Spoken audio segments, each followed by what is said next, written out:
बालकृष्ण लाल की जय। भागवत भगवान की जय। सुखदेव जी महाराज की जय। नमः पार्वती पतये हर हर महादेव। ભગવાનનો રૂકમિણી સાથે વિવાહ થયો। ભગવાને રૂકમિણીનું હરણ કર્યું। જો મહાભારતમાં અને ભાગવતજીમાં ઘણા બધા સ્વયંવરની કથાનો ઉલ્લેખ આવે છે। પહેલા તો સ્વયંવર શબ્દનો અર્થ લોકો એવો સમજે છે જાતે વર પસંદ કરી લાવે એનું નામ સ્વયંવર, તે આજકાલ થતા હોય છે। જો સ્વયંવરનો સીમિત અર્થ નથી, પહેલી વાત તો યાદ રાખો કે સ્વયંવર બ્રાહ્મણોમાં થયો નથી, વૈશ્યોમાં થયો નથી, શૂદ્રોમાં થયો નથી। સ્વયંવર કેવળ ક્ષત્રિયોમાં જ થાય છે એવું યાદ રાખો। બીજી વાત, સ્વયંવરમાં કન્યા માળા લઈને નીકળે અને જે ગમે એના ગળામાં નાખી દે એવું નહીં। જેમ ક્ષત્રિયોમાં પરાક્રમ એ મુખ્ય ગુણ છે, બ્રાહ્મણોમાં જ્ઞાન એ મુખ્ય ગુણ છે, વૈશ્યોમાં ધન અને વ્યાપારની કુશળતા એ મુખ્ય ગુણ છે, સેવા અને કારીગરી એ શૂદ્રનો મુખ્ય ગુણ છે, ત્યારે ક્ષત્રિયોમાં સ્વયંવર થાય એમાં જે પરાક્રમી હોય એના ગળામાં નાખવાની, ગમે એના ગળામાં નહીં। એટલે શરત રાખી હોય, કન્ડિશન હોય કે મત્સ્યવેદ જે કરશે એના ગળામાં કન્યા વરમાળા નાખશે। હવે એને જે ગમતો હોય તેના ગળામાં નાખશે એવું ક્યાં આવ્યું? જે મત્સ્યવેદ કરે એના ગળામાં નાખશે। એટલે એમાં એક શરત રાખવામાં આવશે। જેવું સીતા સ્વયંવર થયો ત્યારે એમાં રામજીએ ધનુષ્ય તોડવાની જે શરત હતી તે પૂરી કરી। જો કે શરત ધનુષ્ય તોડવાની હતી જ નહીં। જનક રાજાએ તો એટલું જ કહ્યું હતું કે જે કોઈ આ ધનુષ્યને ઉપાડશે તેની સાથે સીતાનો વિવાહ થશે। જો શરત ધનુષ્ય ઉપાડવાની હતી તો રામજીએ ધનુષ્ય તોડ્યું શા માટે? બસ ખાલી ઉચકીને આવતા એટલે વિવાહ થઈ જાય। જ્યારે સભામાં રામજી બેઠા હતા, ક્ષત્રિય રાજાઓ ઘણા બધા ત્યાં આવ્યા હતા। એક એક રાજાઓ ધનુષ્ય પાસે ગયા પણ કોઈથી ધનુષ્ય ઉંચકાયું નહીં। એકાદ નહીં, ભૂપ સહસ દસ એકહી 12, ભૂપ સહસ 10,000 રાજાઓ ગયા। ભૂપ સહસ 10 એકહી 12 ધનુષ્યને ઉંચકવા પ્રયત્ન કર્યો પણ તરાઈ ન તારા, હાલ્યું પણ નહીં। ઉપાડવાની વાત તો બહુ દૂરની છે। પછી કોઈથી ધનુષ્ય ન ઉચકાયું ત્યારે જનક રાજાના મનમાં અધૈર્ય થયું, અધીરતા થઈ। અધીરતા એવી થઈ કે કોઈ ઉપાડશે કે નહીં, અને મેં આવી કઠોર પ્રતિજ્ઞા કરી છે, કદાચ કોઈ ધનુષ્ય ઉંચકી જ ના શકે તો આનો વિવાહ કેવી રીતે થશે? એટલે સુનયનાને ચિંતા થઈ। જનકના પત્નીનું નામ સુનયના છે। જનક રાજાને અધૈર્ય થયું, સુનયનાને ચિંતા થઈ। જ્યારે કોઈથી ધનુષ્ય ન ઉપાડાયું ત્યારે વિશ્વામિત્રે રામજીના તરફ સંકેત કર્યો। શું કીધું વિશ્વામિત્રે? ઉઠવું રામ ભંજવું ભવ ચાપા, મેટવી તાત જનક પરિતાપા। રામજી ઉઠો એટલે ઉભા થાઓ।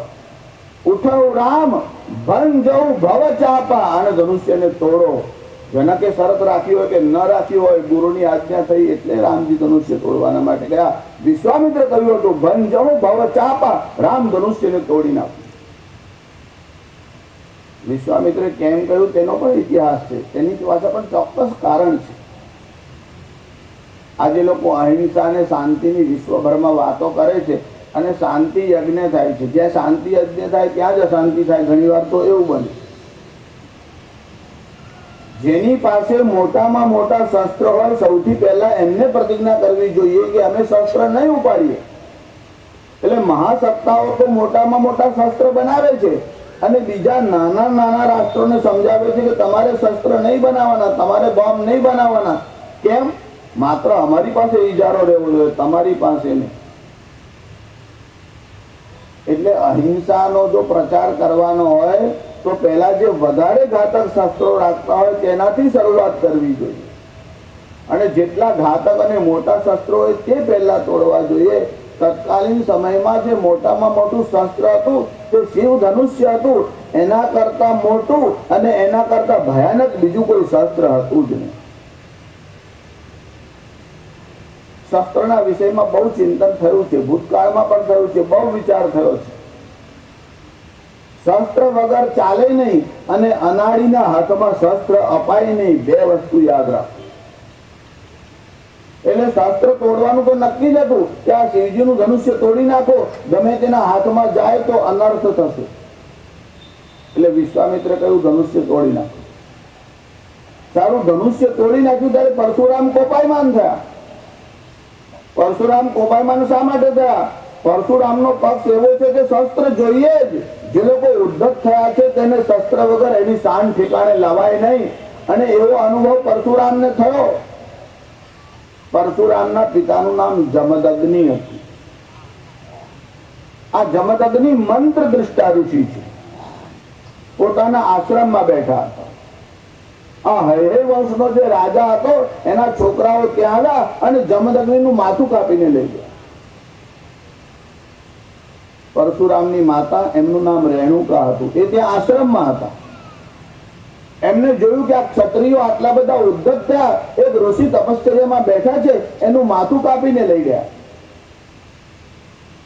21 વાર રુદન કર્યું રેણુકાએ અને પોતાની છાતી ઉપર આમ હાથ રાખ્યો કે આ શું અનર્થ થઈ ગયો. પોતાના દીકરાને પુત્રને યાદ કર્યો.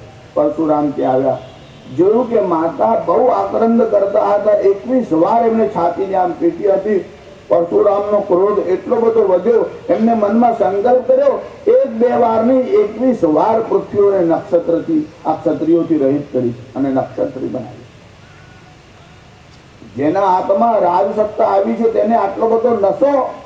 જો સત્તા, સંપત્તિ અને શસ્ત્ર ત્રણ ભેગા ન થાય એવી કાળજી રાખો.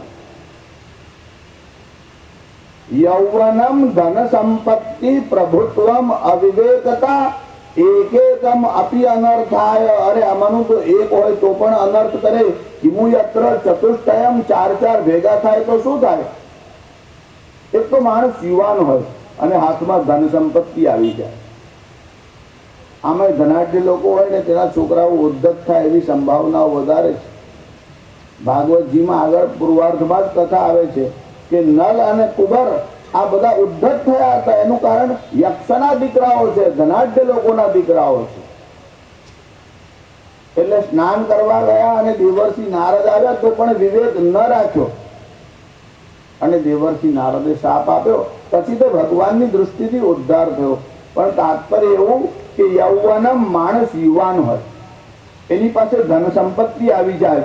યૌવનમ ધન સંપત્તિ પ્રભુત્વમ, કોઈ પદ મળે, અને અવિવેકતા, એમાં અવિવેક ભરે, યદવા તદવા ભવિષ્યથી, પછી શું થાય એ કહેવાય જ નહીં. એક તો યુવાન હોય એટલે થોડો ઉત્પાદ તો કરતો જ હોય, સંયમ હોય નહીં, વિવેક હોય નહીં. મરકટસ્ય સુરાપાનમ, વાંદરો હોય અને દારૂ પાવ તો શું થાય? તેને મૂળમાં વાંદરો, પછી એને દારૂ પીધો. મરકટસ્ય સુરાપાનમ તત્ર વૃશ્ચિક દંશનમ, એટલામાં એ વાંદરાને વીછી કર્યો. એટલે મૂળમાં ધનપતિ હોય, કરોડપતિ હોય, મિલ માલિક હોય, પછી ઇલેક્શનમાં ઉભો રહે, પછી પ્રતિનિધિને ઉભો રાખે, પછી એને ઇલેક્શન લડવા માટે ડોનેશન આપે, પછી અર્થતંત્રનો કંટ્રોલ ત્યાં જે પણ બેસતો હોય પણ પેલાના હાથમાં. તત્ર વૃશ્ચિક દંશનમ તન્મધ્યે ભૂત સંચારો, એમાં પછી વાંદરાને ભૂત વળગે. યદવા તદવા ભવિષ્યથી, પછી જે થાય એ થાય, કશું કરી ન શકાય તમારા. પરશુરામનો મત છે શાસ્ત્ર તો જોઈએ જ, કેવળ અનાડીના હાથમાં ન આપો. શાસ્ત્રકારોનો મત છે બહુ લોકોના હાથમાં ન આપો, અનાડીના હાથમાં ન આપો. પણ રામના જેવો જે આદર્શ પુરુષ છે કે જેની શક્તિ પ્રજાના કલ્યાણ માટે વપરાવાની છે, તેની પાસે શસ્ત્ર હશે તો ચાલશે. જો એની પાસે શસ્ત્ર નહીં હોય તો આસુરી સત્તાઓનું બળ વધશે અને ધર્મ સત્તા કે દૈવી સત્તા રહેશે જ નહીં. એ લોકો ચર્ચા કરે રામ મોટા કે પરશુરામ મોટા, તેમાં શક્તિશાળી કોણ? ચર્ચા કરવાની જરૂર નથી, બંનેને જાણવાની અને સમજવાની જરૂર છે. રામજીએ ધનુષ્ય તોડી નાખ્યું. ધનુષ્ય તોડ્યું ત્યારે પરશુરામ ક્રોધિત થયા કે આ શિવજીનું ધનુષ્ય તોડી નાખ્યું. જો રામ અને પરશુરામ બંને સમાજના હિત માટે મળીને જ કામ કરતા રહેલા છે, પણ લીલા કરતા કરતા, લીલાનો આનંદ આપતા આપતા સમાજનું હિત થાય એવું કામ કર્યું છે. શિવનું ધનુષ્ય તોડી નાખ્યું. બે મહાન શસ્ત્રો હતા, એક શિવનું ધનુષ્ય અને બીજું વૈષ્ણવી ધનુષ્ય એટલે વિષ્ણુનું. રામ સિવાય બીજો કોઈ યોગ્ય પુરુષ તે કાળે હતો નહીં, અને મહાસત્તા એક રહે ડબ્બે નહીં, એટલે એક ધનુષ્ય તોડી નાખ્યું. એક મહાશસ્ત્ર રહેશે તો ચાલશે અને તે રામજીને આપો. પણ જો રામજીને આપવામાં આવે તો તત્કાલીન બીજા લોકો કદાચ વિરોધ પણ કરી શકે છે. એટલે પરશુરામ બહુ યુક્તિથી કામ કરે છે. એક તો વિશ્વામિત્ર આજ્ઞા કરે છે, શિવનું ધનુષ્ય તોડી નાખવામાં આવે છે. પછી પરશુરામ આવે છે. સંવાદ તો લાંબો છે, હું તો તમને ખાલી સાર કહું છું. પછી પરશુરામનો પરાભવ થાય છે. પરશુરામના મનમાં સંદેહ થાય છે. પરશુરામને સંદેહ થતો જ નથી. ખાતરી છે, કુશળતાથી કહે છે કે જો આ રામ વિષ્ણુનો અવતાર હશે તો આ વૈષ્ણવી ધનુષ્ય એ ચડાવી શકશે. એટલે પોતાનું ધનુષ્ય આપીને કહે છે, આપ સાક્ષાત વિષ્ણુ છો, આ ધનુષ્ય ચડાવી જુઓ. હવે જો એ રામજીની પરીક્ષા માટે આપ્યું હોત તો રામજી ધનુષ્ય ચડાવે એટલે પાછું આવી દે કે લો ખાતરી થઈ ગઈ, હવે શું છે, રિસીટ મળી ગઈ. એવું નથી. પરશુરામ પહેલા તો એવું કહે છે કે જો આપ સાક્ષાત વિષ્ણુ છો તો આ ધનુષ્ય ઉપર પ્રત્યંચા ચડાવો, અને રામજી પ્રત્યંચા ચડાવે છે અને ધનુષ્ય પછી પોતાની પાસે જ રાખી લે છે. પરશુરામને પાછું આપતા નથી. બેમાંથી એક તોડાવી દીધું અને એક રામજીને આપીને પરશુરામ ગુસ્સે લઈને ચાલ્યા. આ તો યુક્તિયુક્ત કામ કર્યું છે. યોગ્ય માણસના હાથમાં શસ્ત્ર આપો. આ બે જે આઈડિયોલોજી છે, એક અતિશય અહિંસાનો અતિરેક કરવા વાળા છે. અહિંસા એટલી બધી જો વધી જાય અને શસ્ત્ર રાખવામાં ના આવે તો સમાજમાં સ્થૈર્ય રહે જ નહીં. ચોરી, લૂંટફાટ આ બધું શાનાથી અંકુશ લાવશો? ન્યાયાધીશ હોય તે દંડ કરે તે યોગ્ય છે. ન્યાયાધીશ દંડ ન કરે અને રાજા સજા ન કરે, યમરાજ પાપની સજા ન કરે તો આ ત્રણની નિયુક્તિ વ્યર્થ થઈ જાય. મહાભારતમાં સમાજશાસ્ત્ર, અર્થશાસ્ત્ર, નીતિશાસ્ત્ર, અધ્યાત્મ શાસ્ત્ર આ સમગ્ર વિષયોનો વિચાર છે. એકાદ વિષયનો થોડોક વિચાર કરી અને માણસ માઇક ઉપરથી આમ નિર્ણય આપવા લાગે એવું ન કરાય. બાપુએ કીધું છે અહિંસા પરમો ધર્મ. બાપુના હાથમાં પણ લાકડી તો છે, એ બી શસ્ત્ર જ છે. શસ્ત્ર તો જોઈએ જ, શસ્ત્ર વગર ન ચાલે. કેવો ઉપયોગ કરશો તો જુદી વાત છે, ક્યારે કરશો તો જુદી વાત છે. અને એ વાત સાચી જ છે. અહિંસા પરમો ધર્મ એ પણ મહાભારતમાં જ કહેલું છે. આપણે ત્યાં તો મહાવીરનો ઉદય થયો એના કરતા 2700 વર્ષ પહેલા અહિંસા પરમો ધર્મ એ મહાભારતમાં માન્ય કરાવી છે. એ શ્રી કૃષ્ણને માન્ય છે, પણ શ્રી કૃષ્ણ સુદર્શન ચક્ર રાખે છે. અમે અહિંસામાં માનીએ છીએ, પણ રામ અને કૃષ્ણની અહિંસામાં માનીએ છીએ. જે આદર્શ પુરુષ છે તેની પાસે શસ્ત્ર રહે એટલે શસ્ત્રનો દુરુપયોગ ન થાય અને સમાજમાં સજ્જનોને દુર્ગંધી ભય ન થાય. રૂકમિણીનો વિવાહ થયો. રૂકમી પીછો કરતો આવ્યો, પ્રતિજ્ઞા કરીને આવ્યો હતો કે શ્રી કૃષ્ણને હરાવ્યા વગર નગરમાં પાછો નહીં જવું. નગર છોડવું પડ્યું. શ્રી કૃષ્ણ હારે નહીં. શ્રી કૃષ્ણનું સ્મરણ કરીને જાય ને તેનો વિજય થાય. થોડા વર્ષો પહેલા ભારત અને પાકિસ્તાનનું યુદ્ધ થયું. થોડાક મોટા લોકો હશે, 40 થી ઉપરના, એમને લગભગ યાદ હશે. ત્યારે લોકો જ્યોતિષના દૃષ્ટિથી પણ પૂછવા આવતા અને પત્રકારો, મીડિયા વાળા ઓછા હતા પણ પત્રકારો તો હતા. ત્યારે આ લોકો એવું પૂછતા, શાસ્ત્રીજી તમને શું લાગે છે, શું થશે, કોનો વિજય થશે? મેં કીધું મને તો પૂછાય જ નહીં. એનું કારણ એવું છે, મારો મત તો કોઈ પણ યુદ્ધ થતા પહેલા એવો છે કે વિજય ભારતનો જ થશે એવું નક્કી છે. પણ તમને યુક્તિયુક્ત કારણ કહું છું. તે વખતે ડોક્ટર રાધાકૃષ્ણન હતા અને સેનાપતિઓનો તમે વિચાર કરો ને ત્યારે એર માર્શલ અર્જુન સિંહ કરીને હતા. જે જૂના લોકો છે એને થોડા નામ યાદ હશે. ત્યારે મેં કીધું ભગવદ્ ગીતામાં તો એવું કહ્યું છે, યત્ર યોગેશ્વર કૃષ્ણ યર્થ પાર્થો યત્ર પાર્થો ધનુર્ધર, જ્યાં અર્જુન હોય અને શ્રી કૃષ્ણ હોય તત્ર શ્રી વિજય ભૂતિ. અહીંયા તો ડોક્ટર રાધાકૃષ્ણ ના કૃષ્ણ છે અને પેલા જે એર માર્શલ છે અર્જુન સિંહ છે. અર્જુન ને કૃષ્ણ બંને જે આપણો વિજય તો નક્કી. જ્યાં જ્યાં ધર્મ છે યતો ધર્મ તતો જય, યતો કૃષ્ણ તતો જય. જ્યાં કૃષ્ણ હોય ત્યાં જય થાય. કૃષ્ણનો પરાભવ કોણ કરી શકે? રૂકમી પાછો ગયો, બીજું નગર બનાવવું પડ્યું. ભગવાનનો વિવાહ થયો. જો રૂકમિણી સાથે ભગવાનનો વિવાહ થયો પછી તો ભગવાનના બધા બહુ વિવાહ થયા. 8 મુખ્ય પટરાણીઓ છે અને બીજા તો 16,100 વિવાહ થયા. શાસ્ત્રીજી, ભગવાન આટલા બધા વિવાહ કરે છે, આપણે 2-4 કરીએ તો ચાલે કે ના? ગઈકાલે ગોવર્ધનનાથની પૂજા થઈ. 156 ભોગના તમે દર્શન કર્યા અને કરાવે. બધા કહે ઠાકોરજી 156 ભોગ થાય અને આટલા બધા વિવાહ કરે તો આપણે 5-25 તો ભોગ કરીએ અને 2-4 વિવાહ કરીએ તો વાંધો ખરો? ખીચડી તો પચતી ને, થાકી લેવી પડે અને 56 ભોગની વાતો કરે.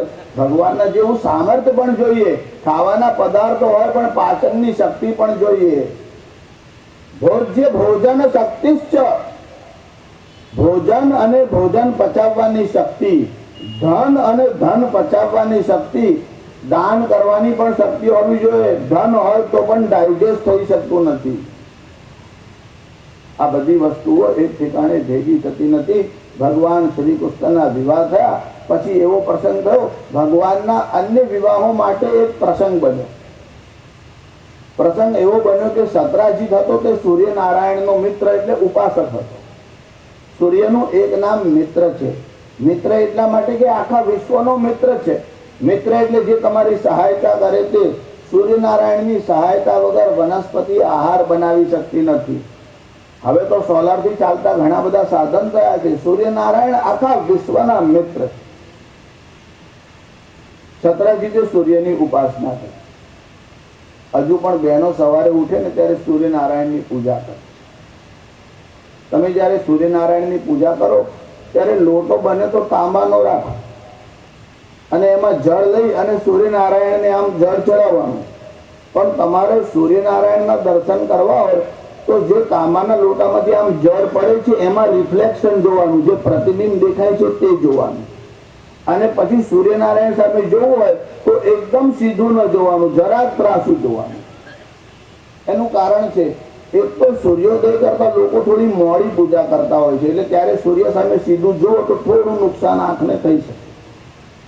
એટલે આપણે ત્યાં તો સૂર્ય દર્શન માટેની એક મુદ્રા છે, તે કેવી રીતે જોવાનું.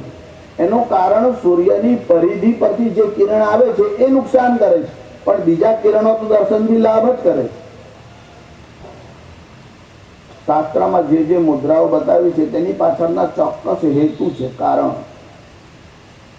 સૂર્યની પૂજા કરે તે કોઈ દિવસ દરિદ્ર થતો નથી, ભિખારી થતો નથી, એને રોગ આવતો નથી. આરોગ્યમ ભાસ્કરાત ઈચ્છેદ, જેને હેલ્થ સારું રાખવું હોય, કેમ કે મોટામાં મોટી સંપત્તિ આરોગ્ય છે.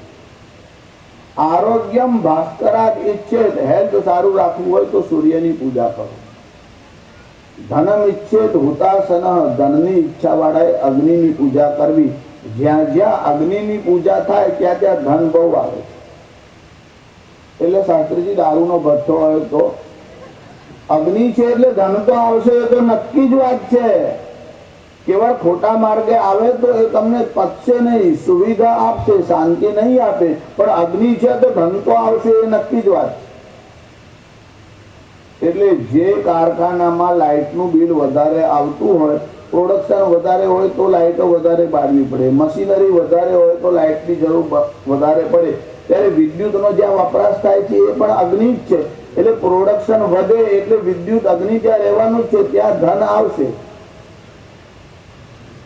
તમારે ઘરે કોઈ અતિથિ આવે, અભ્યાગત આવે, એ ખાલી ન જાય. ચા, દૂધ, કોફી, નાસ્તો જ્યારે જે સમય હોય તે કરીને જાય, એટલે ઘરમાં અગ્નિ ચાલુ રહે તો ધન આવે છે. જેના ઘરે અતિથિનો સત્કાર થાય છે એને ત્યાં ધન આવતું જ રહે છે.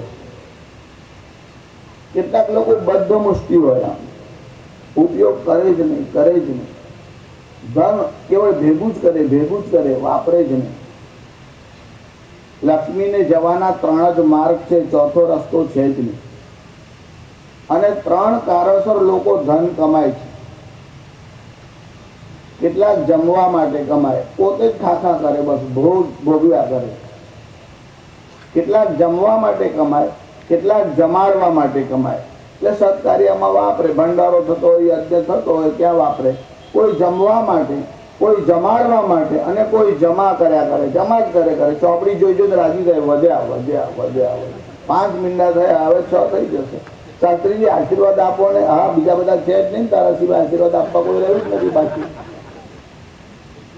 પાછો સારા આશીર્વાદ આપો ને. મેં કીધું ખરાબ આશીર્વાદ તમે જોયા જ નથી કોઈ જગ્યાએ. સારા આશીર્વાદ આપો એટલે શું?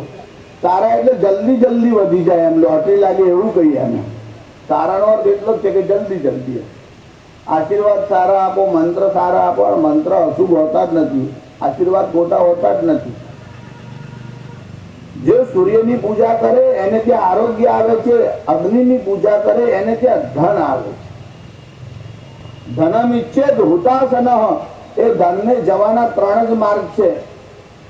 દાનમ ભોગ નાશ ત્રિતયો ગતયો ભવંતિ વિત્તસ્ય, દાન, ભોગ અને નાશ યો ન દદાતી, જે આપી શકતો નથી, ન ભૂંગતે, પોતે ખાતો નથી, તસ્ય તૃતીયા ગતિર ભવતી, એનો ગમે તે રસ્તે નાશ થાય છે.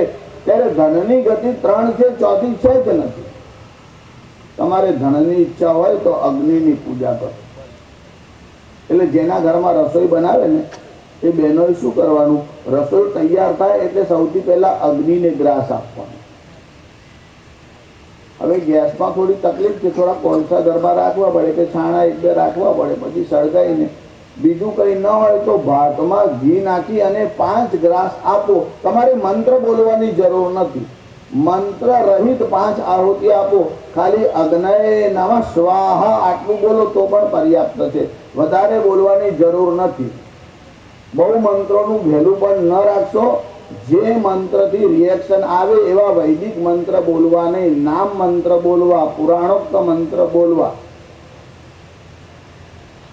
અને નામ મંત્ર બોલો એમાં રામનું મરામરા થાય તો પણ ચાલશે, એમાં દોષ થતો નથી. વૈદિક મંત્રમાં અશુદ્ધિ નહીં ચાલે, એટલે વૈદિક મંત્રોનો આગ્રહ ન રાખો. ધનમિચ્છેદ હુતાસન, આ સત્રાજીત સૂર્યનો મિત્ર હતો. સૂર્યની ઉપાસના કરી સૂર્યનારાયણ પ્રસન્ન થયા. આ સૂર્યનારાયણે સત્યનારાયણને એક મણિ આપ્યો. એનું નામ હતું શ્યમંતક મણિ. આ મણિ રોજ 2.5 ભાર સોનું આપતો. રોજ 2.5 ભાર સોનું આપે એટલે ધીરે ધીરે સોનું વધતું જ જાય. આ મણિ બહુ સરસ હતો. આ શ્યમંતક મણિ સતરાજીતે આમ ધારણ કર્યો અને નગરમાં આમ ફરતો હતો. ભગવાન શ્રી કૃષ્ણને ખબર પડી કે સતરાજીતે મણિ મેળવ્યો સૂર્યનારાયણ પાસેથી. હવે એની વ્યક્તિગત માલિકીનો છે, પણ આવશ્યકતા કરતા વધારે ધન ભેગું થાય તો પણ આપત્તિ. એટલે ભગવાને સતરાજીતને સમજાવ્યો કે તારી પાસે આટલું બધું સોનું ભેગું થાય છે, આ મણિ રાજ્યના માટે આપ, કે આ ધન સંપત્તિ પ્રજાના કામમાં આવે, કેવળ તારા વ્યક્તિગત ખજાનામાં ન જાય. સતરાજીત માન્યો ને, ખભા ચડાવવા લાગે, ના આપું, મારી પાસે જ રાખ. જો તમારે કોઈની પાસે દાન લેવું હોય તો તમારાથી કહેવાય ખરું, પણ તમારાથી હર્ષ ના કરે. એ તો એની વ્યક્તિગત ઈચ્છાની વાત છે. એને જેટલું કરવું હોય ને જેવું કરવું હોય તે કરે. તમે આગ્રહ કરવા વાળા કોણ? કેટલાક તો આમ આરતી આવે ને પછી આમ બાજુવાળાના ગજવામાંથી 50ની નોટ કાઢીને આમ આરતી મૂકે. એ શું કરે છે કે પુણ્ય કરું, પણ તારા ગજવામાંથી કાઢીને બીજાના ગજવામાંથી શું કામ કરે? પુણ્ય કમાવવું હોય તો જાતે કમાવો, બીજાને ફોર્સ કરવાની જરૂર નથી. શ્રી કૃષ્ણે તો સતરાજીતને સમજાવ્યો કે આટલું ધન વ્યક્તિગત થાય તો અનર્થ થશે, આ રાષ્ટ્રના સમાજના હિત માટે આ. સતરાજીત નામ એ સતરાજીતનો એક ભાઈ હતો, એનું નામ હતું પ્રસેન. એને પોતાના મોટા ભાઈને કીધું આ મણિ બહુ સરસ છે, મને એવી ઈચ્છા છે મને પહેરવા માટે આપો. કીધું ભલે લે. એટલે પ્રસેનને પેલો મણિ પહેરવા માટે આપ્યો. આ મણિ ધારણ કરી અને પેલો વનમાં શિકાર કરવા માટે ગયો. આ પ્રસેન જે શિકાર કરવા માટે ગયો ત્યાં પ્રસંગ એવો બન્યો કે વાઘ કે સિંહ કોઈ હિંસક પ્રાણી હતો ત્યાં આવ્યો, ઘોડાના ઉપર કૂદ્યો, પહેલા ઘોડાને મારી નાખ્યો, પછી પ્રસેનને મારી નાખ્યો. અને પછી સિંહ જે હતો ને તેને પેલો ચળકતી વસ્તુ દેખાય મણી, એટલે આ મોઢામાં પકડી અને પેલો સિંહ ત્યાંથી આમ ચાલવા લાગ્યો. એ જ માર્ગથી જામવાન આવતા હતા. જામવાન રામજીની સેનામાં હતા, ઉંમરમાં અને શક્તિમાં બહુ મોટા હતા. એને જોયું કે આ સિંહ કોઈ મણી લઈને જાય છે, જામવાને પેલા સિંહ પાસેથી મણી લઈ લીધો. એટલું નહીં, સિંહ મારવા માટે ગયો, જામવાને પ્રહાર કર્યો, સિંહને ત્યાં માર્યો. જામવાન મણી લઈને પોતાની ગુફામાં ચાલ્યા ગયા. સત્રાજીતના મનમાં વિચાર આવ્યો, ભાઈ સવારથી નીકળ્યો, સાંજ સુધી ઘેર આવ્યો નથી, ક્યાં ગયો? તપાસ કરવા માટે નીકળ્યો. વનમાં આવ્યો તો ઘોડો મરેલો હતો, પ્રસેનનું પણ ત્યાં આગળ શરીર પડ્યું હતું અને મણી ગાયબ હતો. સત્રાજીતના મનમાં વિચાર આવ્યો કે શ્રી કૃષ્ણ મણી માંગતા હતા, મેં ના પાડી, મારા ભાઈને મારીને શ્રી કૃષ્ણે મણી લઈ લીધો હશે, આવો વિચાર કરી અને શ્રી કૃષ્ણના ઉપર આક્ષેપ કર્યો. શ્રી કૃષ્ણે મણી લઈ લીધો, મારા ભાઈને મારીને. વસ્તુતા જે શ્રી કૃષ્ણ રાજ્ય લેવા તૈયાર નથી, તે મણી લેવા ક્યાં જવાના? ભગવાન ઘટના સ્થળ ઉપર પહોંચી ગયા. આજકાલ ચોરી થાય તો પગેરું શોધવામાં આવે, કૂતરાઓને લઈ જવામાં આવે છે. વર્ષો પહેલા ભગવાન ત્યાં ઘટના સ્થળ ઉપર ગયા. ભગવાને જોયું કે અહીંયા પ્રસેન છે એનું શરીર અહીં પડ્યું છે, સિંહ છે એ પણ અહીંયા મરેલો પડેલો છે, ઘોડો છે એનું મરણ થયું છે. ત્યારે ત્રણ પ્રાણી તો અહીં છે જ, ઘોડો છે, સિંહ છે અને પ્રસેન છે. એક ચોથા માણસનું નિશાન દેખાય છે, તેનું ડેડ બોડી અહીં નથી, એટલે એ જીવતો હોય એવી શક્યતા છે. એટલે જામવાનના પગલા જોઈ અને ભગવાન એનું પગેરું શોધી અને જામવાનની ગુફા સુધી પહોંચી ગયા. જ્યારે જામવાનની ગુફા સુધી ભગવાન પહોંચ્યા, જામવાન અંદર જ હતો. ભગવાને બૂમ પાડી બહાર આવ્યો. ભગવાને પૂછપરછ કરી જ નહીં, કીધું કે જામવાન પેલો મણી લાવો. આના મનમાં થયું કે આને તો નજરે જોયું હોય એવો દાવો કરે. ખબર તો પડી જ ગઈ હતી ભગવાનને, એટલે આના મનમાં વિચાર કર્યો, એ છોકરાને રમવા આપીને પોતે બહાર આવી ગયો. જામવાનના મનમાં એવો સંશય થયો હતો કે શ્રી કૃષ્ણ સાક્ષાત પરમાત્મા, રામાવતારમાં રામજીની સેવા કરી, રામજી જ કૃષ્ણનું રૂપ લઈને આવ્યા છે. જો ભાગવતમાં એવા પ્રસંગ ઘણી વાર આવ્યા છે કે રામ અને કૃષ્ણ એક જ છે એવું સમજાવ્યું.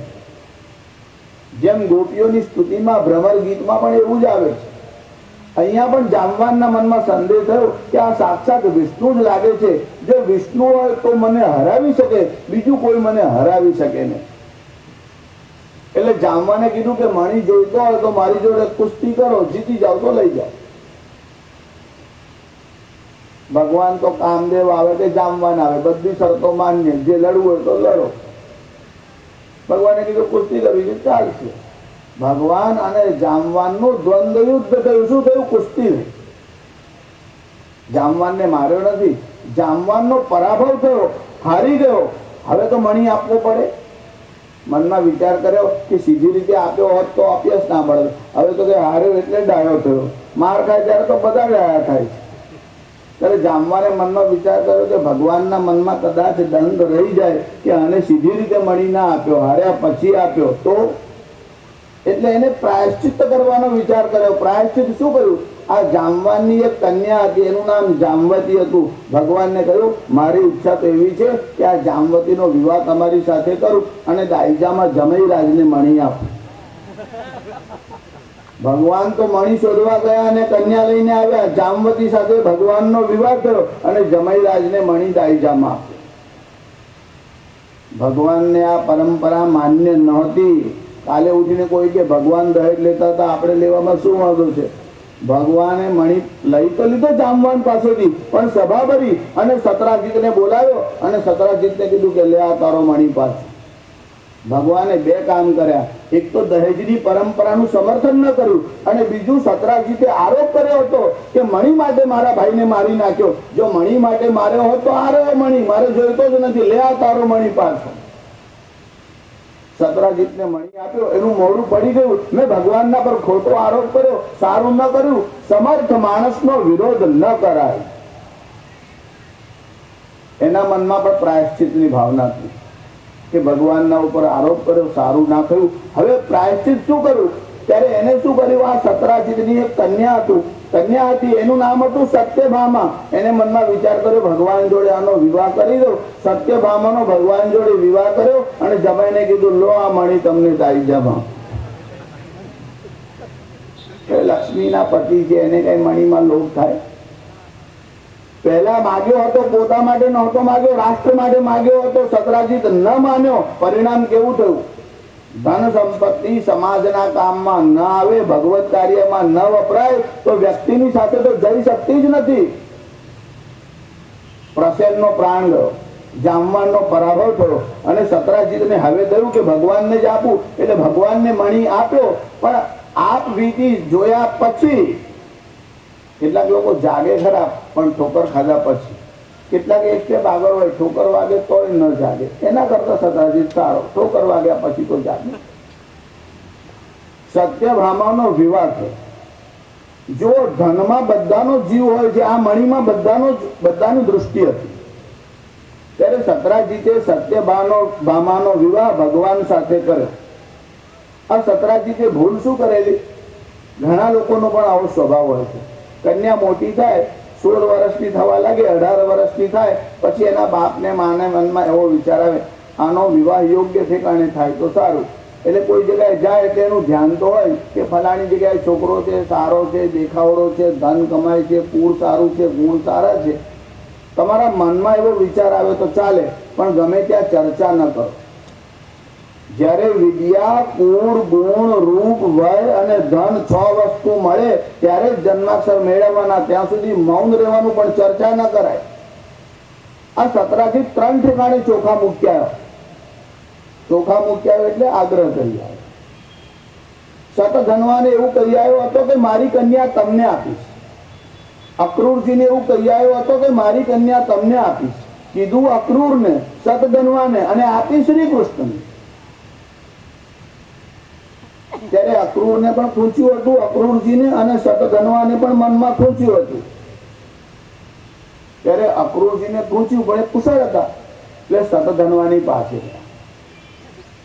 જો લોકો બીજાને ઉશ્કેરીને પોતાનું કામ કરાવતા હોય, સતધનવાને જઈને કહેવા લાગ્યો, તને ખબર પડી કે શું? કે આ સતરાજીતે એની કન્યા શ્રી કૃષ્ણને આપી. એટલે આપે એમાં આપણે શું વાંધો છે? કન્યાના બાપને વાંધો નથી, કન્યાને વાંધો નથી, આપણે શું? કે વાત કરી, પણ તારી જોડે વાત તો થઈ હતી ને કે તને કન્યા આપશે એવું કહ્યું હતું ને. એટલે પેલો માથું હલાવ્યો હતો. બાઘા માણસને જો તમે એવું કહો કે તું બહુ બુદ્ધિમાન છે, તરત માથું હલાવશે. તમે જ ઓળખી શક્યા, બાકી મને કોઈ ઓળખતા જ નથી. એના ઘરવાળા મોર મારીને આપે કે હા 1 નંબર બાઘા છે, એમાં ના જ નહીં. કોઈ બોલે, કોઈ ના બોલે. સતધનવાને કીધું તું રૂપાળો છે, બુદ્ધિમાન છે, ધનવાળો છે, પછી તને કેમ ના આપી? સતધનવાને ઉશ્કેર્યો અને આ જરા આવેશમાં આવી ગયો. એક તો સમય યુવાનીનો હોય, લાંબી બુદ્ધિ હોય નહીં, અને અવિવેક ભળે અને કુસંગ થાય તો અનર્થ થાય. ભગવાને સત્યભામાને લીધા, પણ મણી સતરાજીતને પાછો આપ્યો. તારી પાસે રાખ, મારે જોઈતો નથી. સતધનવાને ખબર પડી, સતરાજીતને ત્યાં પહોંચી ગયા અને આ સતરાજીત સૂતા હતા અને સતરાજીતને મારી નાખ્યો અને મણી લઈને સતધનવા ત્યાંથી નાસી ગયો. જો ભગવાનનું સત્યભામા સાથે લગ્ન થયું, પછી સત્યભામાના પિતાનો એટલે સતરાજીતનો વધ થયો. ભગવાનને સમાચાર મળ્યા કે સતરાજીતનો વધ થયો છે. સત્યભામાની સ્થિતિ એવી થઈ, પિતાનું મરણ થાય તો કોના મનમાં દુઃખ ન થાય? સત્યભામા રડવા લાગ્યા. ભગવાને આશ્વાસન આપ્યું કે આયુષ્ય કોઈને આપી શકાતું નથી, પણ હું જાઉં છું, જોઉં છું શું બન્યું છે. સત્યભામાને આશ્વાસન આપી અને ભગવાન ગયા. ભગવાન તપાસ કરવા નહોતા ગયા. ભગવાનને તો ખબર જ છે, ખાતરી છે. ભગવાન તો દંડ આપવા ગયા કે મણીના લોભથી સતધનવાએ આ પાપ કર્યું છે. સતધનવા સતરાજીતને મારીને ભાગવા લાગ્યો અને પ્રતિદિન 400 યોજન દોડી શકે એવા ઘોડા ઉપર બેસી અને આ સતધનવા ભાગવા લાગ્યો. ભગવાને રથ લઈ અને સતધનવાનો પીછો કર્યો. સેવકોએ સમાચાર આપ્યા સતધનવાને તું મરી જવાનો. તો શું થયું કે શ્રી કૃષ્ણ નીકળ્યા છે તને શોધવા. હવે તો આના મનમાં પણ ભય થયો કે શ્રી કૃષ્ણ શોધે તો યમરાજ બચાવી ના શકે, મારી રક્ષા કોણ કરશે? એટલે દોડીને ગયો અક્રૂરજીની પાસે, કારણ સલાહકાર અક્રૂરજી છે. કીધું શ્રી કૃષ્ણ આવે છે. અક્રૂરજીએ કીધું તો તું બચે નહીં. જેને સલાહ આપેલી એ જ હવે એવું કહે છે કે હવે તું બચે નહીં તો શું કરવું? કે તારી પાસે મણી પકડાશે તો ભગવાન તને જ અપરાધી સમજશે અને દંડ કરશે. એટલે એક કામ કર, મણી મને આપી દે અને તું નાસી જા. એટલે માલ ગાયબ થઈ જાય, ચોર ભાગી જાય. જો મણી અક્રૂરજીએ લઈ લીધો, સતધનવાને ભગાડી મૂક્યો. ભગવાન અને બલરામ બંને ગયા, સતધનવાનો પીછો કર્યો. સતધનવાનો ઘોડો નજીક હતો, ભગવાન રથ લઈને પાસે ગયા. ભગવાન રથમાંથી કૂદ્યા, સતધનવાને પકડ્યો. એક જ પ્રહાર કરતા સતધનવાનો પ્રાણ નીકળી ગયો. તપાસ કરી, મણી મળ્યો નહીં. ધન સંપત્તિ આવે એ પણ કોઈને મારીને આવે, હિંસાથી આવે તો તમને શાંતિ આપતી નથી. મણી ન મળ્યો એટલે ભગવાનને ખાતરી થઈ ગઈ. એટલે ભગવાને બલરામને, મોટા ભાઈને કહ્યું, મોટા ભાઈ, મને એવું લાગે છે કે અક્રૂર પાસે આ મણી કદાચ હોય. બલરામ કહે છે તારી આદત છે બધાના ઉપર આરોપ કર્યા કરે છે. અરે અક્રૂરજી કઈ લેતા હશે? ભગવાન મૌન રહ્યા કે હમણાં આપણે મોટા ભાઈ જોડે વિવાદ કરવો નથી. મોટા ભાઈ, આ તો મારા મનમાં આવો વિચાર આવ્યો, કદાચ હોય અક્રૂરજી પાસે. ભગવાન કદાચ બોલે પણ એમાં ચોક્કસ જ હોય. સતધનવાને મારી નાખ્યા પછી અક્રૂરજી પાસે મણી આવ્યો. રોજ અઢીભાર સોનું, એટલું બધું સોનું ભેગું થવા લાગ્યું. શું કરવું?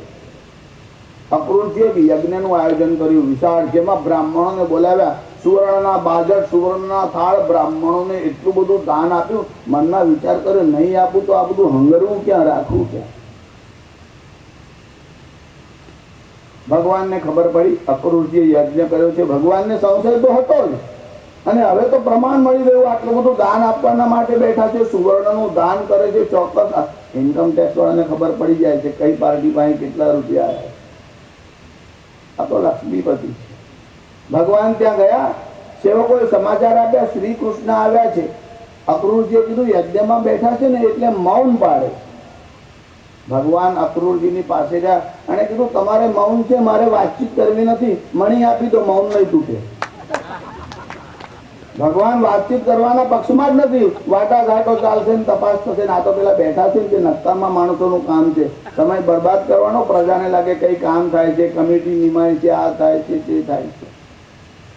ભગવાન એક સમય, એક સેકન્ડ બગાડી નહીં. ભગવાને કીધું મણી આપ, તારું મૌન નહીં તૂટે, તારું વ્રત એમનું એમ રાખ. અને એ મણી ભગવાને પ્રજાના હિતમાં વાપર્યો. અક્રૂરજીનું જીવન પાછળથી બદલાયું છે. એ પણ મહાન ભક્ત હતા, પણ મહાન ભક્ત હોવા છતાં ક્ષણવાર માટે એમના મનમાં પણ લોભ થયો. ભલે સત્કાર્યમાં ધન વાપર્યું, પણ ભક્તિ માર્ગમાં લોભ વિઘ્ન કરે છે, યોગ માર્ગમાં કામ વિઘ્ન કરે છે. યોગની વાત કરો અને સંયમ ન પાળો તો યોગ વ્યર્થ છે. આજકાલ જેટલી ઠેકાણે યોગ શીખવાડાય છે એમાં કોઈ સંયમ અને બ્રહ્મચર્યની વાત શીખવાડતું જ નથી.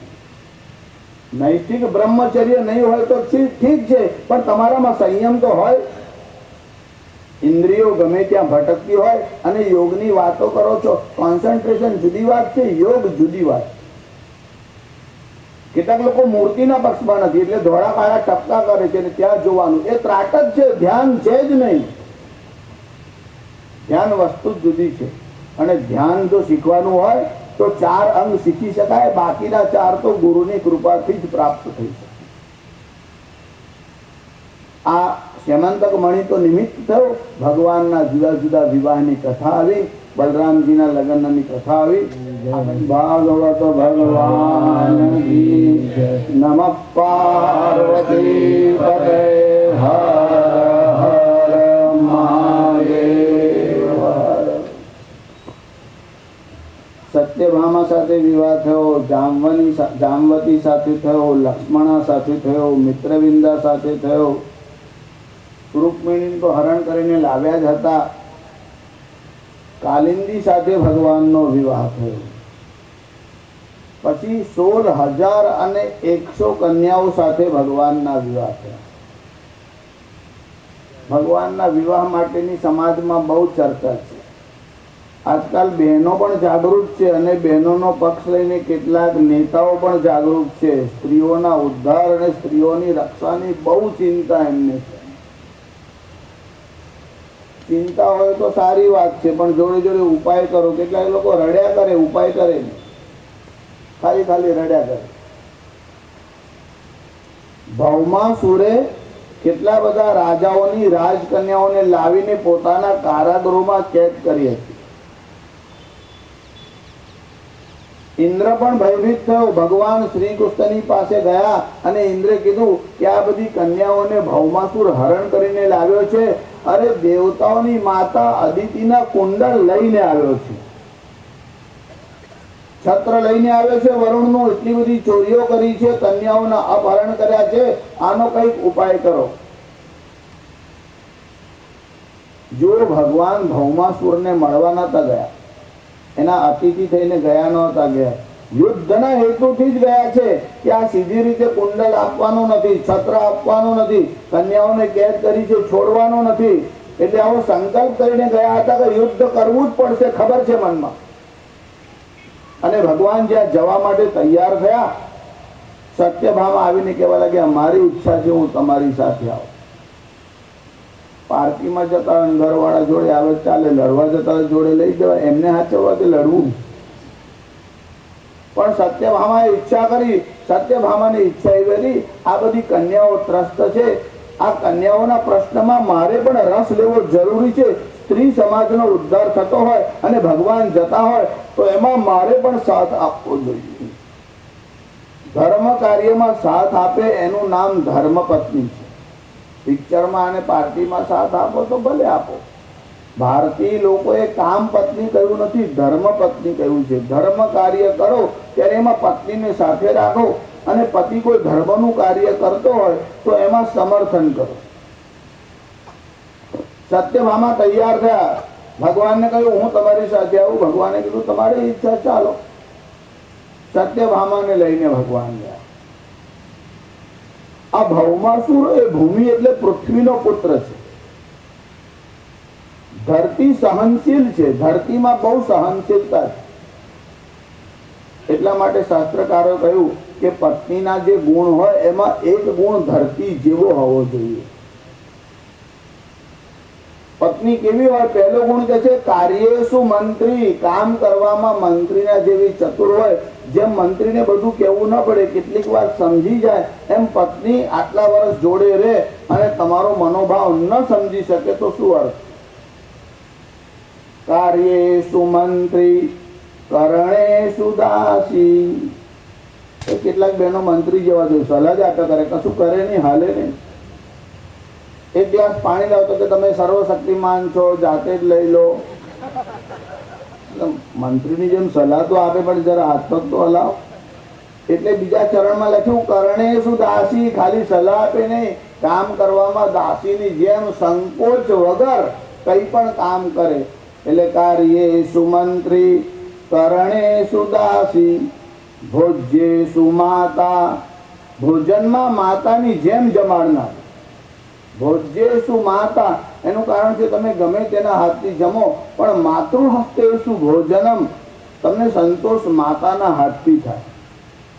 હવે કલિયુગમાં બધાને થતો હશે કે નહીં એવું મારાથી કહેવાય નહીં, પણ આ તો શાસ્ત્રનું વચન છે એટલે તમને કહું છું કે શાસ્ત્રોમાં એવું લખ્યું છે માતૃહસ્તેષુ ભોજનમ, માતાના હાથથી ભોજન કરો તો સંતોષ થાય.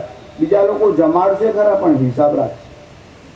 માતા કોઈ દિવસ હિસાબ ન રાખે, બીજા લોકો હિસાબ રાખે. પાર્ટીમાં તમને બોલાવે, બહુ આગ્રહ કરીને જમાડે, લોને લોને લોને. એક ભાઈ તો આમ ગુલાબજાંબુ લઈને નીકળ્યા, પછી પેલા કે લોને લોને, પેલા કે ના ના હવે બહુ થયા. કઈ બહુ થયા? હજુ તો 98 થયા છે. પણ તારે ગણવાની શું જરૂર છે? 98 થયા તે પેલો યાદ રાખે.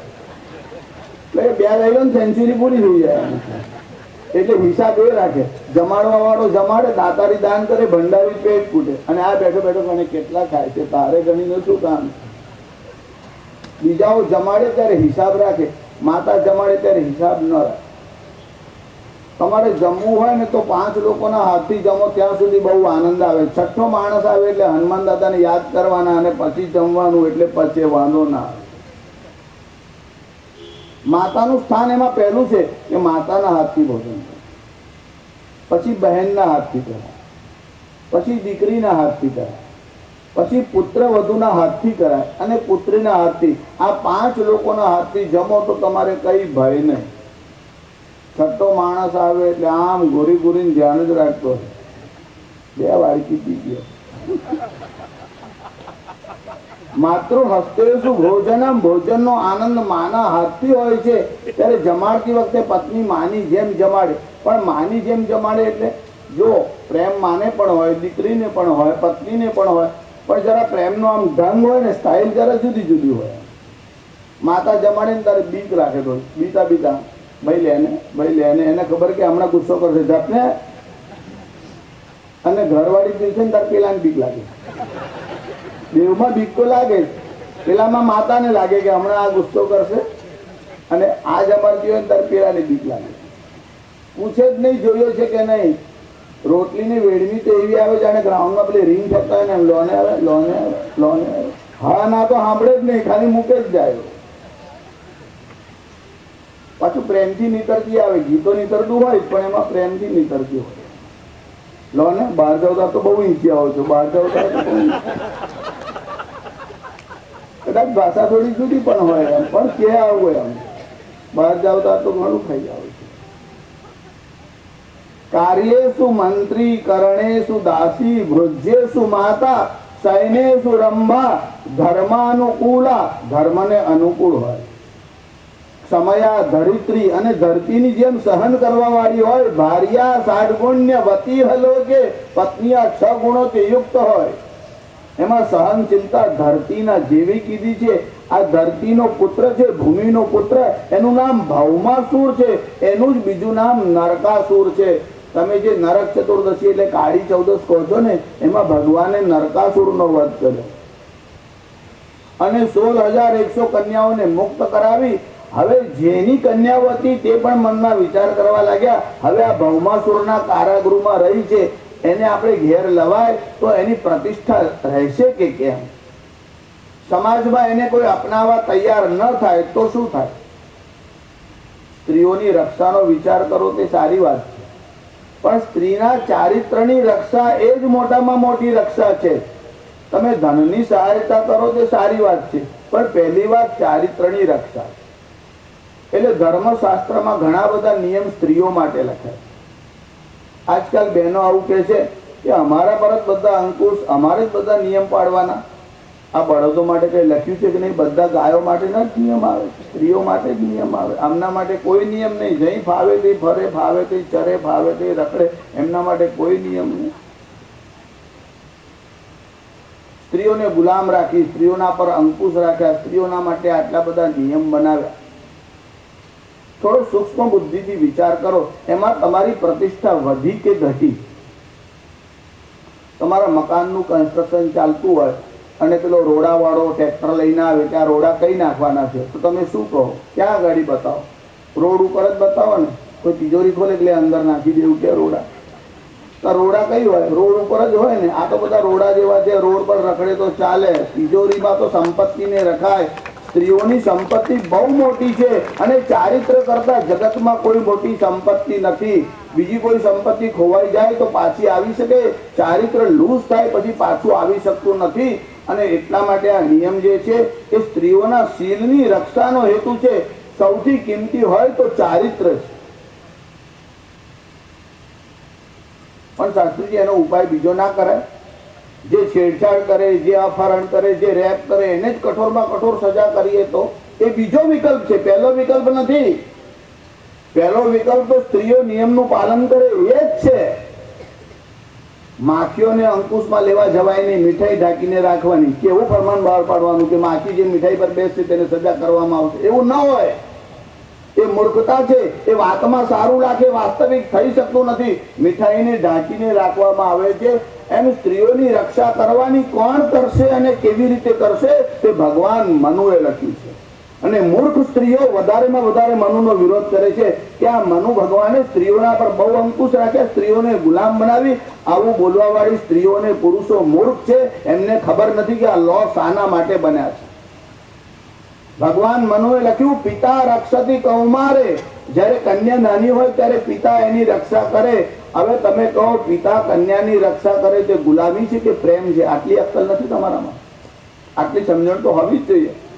બાપના કરતા વધારે આ જગતના લોકોને પ્રેમ આવ્યો છે, આ સમાજ સેવકોને, એવું તમે સમજો છો? ઉલટાનું કોઈ સમાજ સેવક રક્ષા કરવાની વાત કરે તેને હાથ જોડીને કહો કે જા તારી માની રક્ષા કર, તારે અહીં દાપણ કરવાની જરૂર નથી.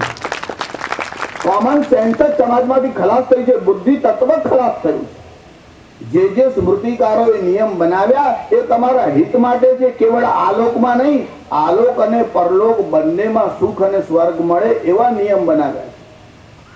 પિતા રક્ષતી કૌમારે ભર્તા રક્ષતી યૌવને, યુવાન થાય ત્યારે પતિ એની રક્ષા કરે. અને રક્ષંતી સ્થવિરે પુત્રા ન સ્ત્રી સ્વાતંત્ર્ય મરહતી, ગરડી થાય ત્યારે પુત્ર રક્ષા કરે, ન સ્ત્રી સ્વાતંત્ર્ય મરહતી, સ્ત્રીઓને સ્વતંત્રતા નથી. હવે આ જે સ્વતંત્રતા છે તે કયા અર્થમાં છે તે તો સમજી ચાલો. એમાં પરતંત્રતા ક્યાં આવી?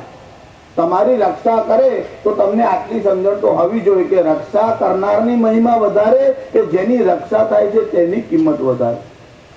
એટલે તમારા ઘરની રક્ષા કરવા ચોકીદાર રહે તો ચોકીદાર મોટો કહેવાય, તમે મોટા કહેવાય. પેલો તો ચોકીદાર છે રક્ષા કરવા વાળો, ત્યારે પિતા અને પતિ તો ચોકીદારની જેમ તમારી રક્ષા કરે છે, મોટાઈ તો તમારી છે. આટલી પણ જેને સમજ નથી એ સમાજ સેવકોના એમાં આવે છે પ્રભાવમાં, અને એને કારણે સ્ત્રીઓ સમાજ સેવા કરવા નીકળે છે, ઘર બગાડે છે અને સમાજની સેવા થઈ શકતી નથી. ઇંગ્લેન્ડમાં એક મહિલા હતી, સમાજ સેવિકા. બધાના નામ તમને કાયમ કહેતો નથી, એવું ના સમજો મહારાજ ભૂલી ગયા હશે. કેટલાક નામ મહારાજ બોલતા નથી, જાણીને બોલતા. એને એક બુક્સ લખી, એમાં પોતાના અનુભવ લખ્યા છે કે સ્ત્રીઓ સમાજ સેવા કરવા જાય તો શું થાય. 40 વર્ષ સમાજ સેવા કર્યા પછી આ સ્ત્રીએ પહેલું વાક્ય લખ્યું કે મારો જન્મ ભારતમાં થયો હોત અને હું મનુસ્મૃતિ ભણી હોત તો મારા ઘરમાં આટલો મોટો અનર્થ ન થાત. તે વખતે છોકરાઓ વ્યસન બહુ કરતા હતા, એટલે સિગાર પીતા હતા. ત્યારે વ્યસન મુક્તિનું એક અભિયાન ચાલતું હતું, એમાં જે સ્ત્રીઓ જોડાઈ હતી એમાં આ પણ જોડાઈ હતી. કોઈ એનો અર્થ એવો પણ ન કરે કે સ્ત્રીઓ સમાજ સેવા ન કરે એવો અમારો મત છે. સ્ત્રીઓ સમાજ સેવા તો કરે જ, પણ ઘર અને મર્યાદા બંનેને સાચવીને કરે અને સ્મૃતિના નિયમો જાળવીને સમાજ સેવા કરે તો દોષ નથી. એટલે અમે એવું નથી કહેતા કે તમે ગાડી લઈને બહાર ન જાઓ, પણ હવા છે કે નહીં એવું ચેક કરી રાખો. ખાલી તમારે ધ્યાન શું રાખવાનું, ફરવાનું બંધ કરવાનું નથી, ધ્યાન શું રાખવાનું. આ બાઈ સમાજ સેવા માટે ગઈ ત્યારે જે છોકરાઓ સિગાર પીવે એને સમજાવે કે જો એનાથી હેલ્થ બગડે છે, તમારા રૂપિયા બગડે છે, તમારા મા બાપને ત્રાસ થાય છે, તમારી સ્મૃતિ શક્તિ પણ નષ્ટ થાય છે, ઘણા બધા નુકસાન. આવું આમ બધાને સમજાવતી હતી.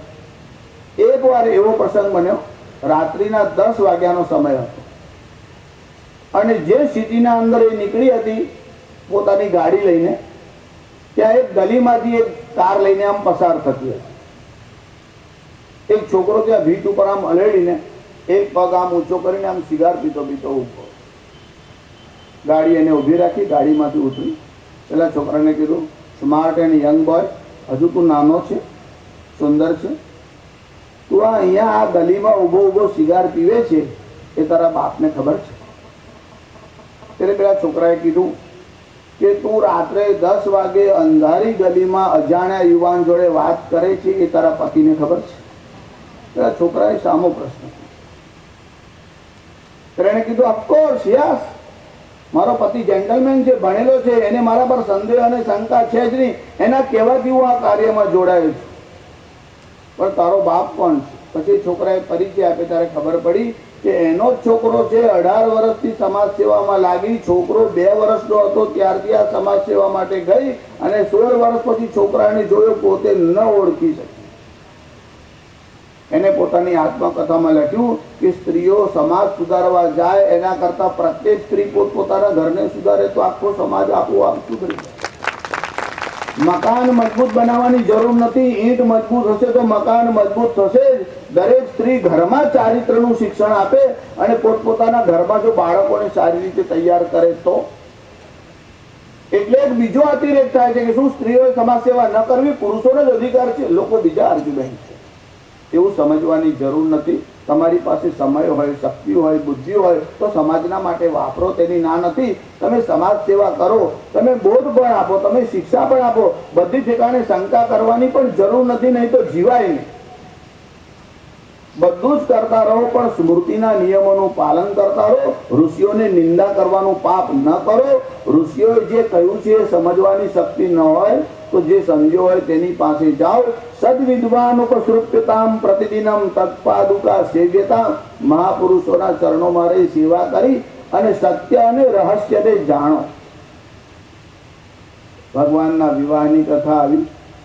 સતરાજીતના પ્રસંગમાં અનિતિથી આવેલા ધનનું શું થયું તેનો આપણે વિચાર કર્યો. જરાસંધ શિશુ શાલ્વ હણાય.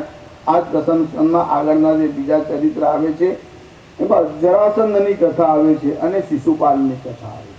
પણ ભગવાને ભૌમાસુરનો વધ કર્યો અને પૃથ્વી દેવીએ કહ્યું કે મારો છોકરો ઉદ્ધત થયો હતો, તમે સજા કરી, પણ આ કન્યાઓને કોણ અપનાવશે?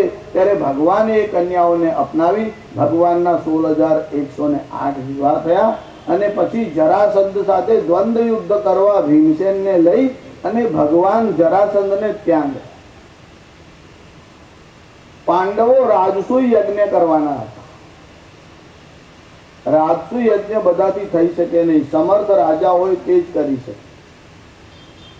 રાજસુ યજ્ઞ કરવો હોય તો એવો કોઈ પ્રભાવી રાજા ન હોવો જોઈએ જે તમને આવાહન યુદ્ધ માટે કરી શકે. તત્કાલીન સમયમાં જે શક્તિશાળી લોકો હતા એમાં એક હતો મગધ નરેશ જરાસંધ અને બીજો હતો ચેદી નરેશ શિશુપાલ. બંને શક્તિશાળી. જરાસંધ શક્તિશાળી પણ શિશુપાલ ધૂર્ત હતો.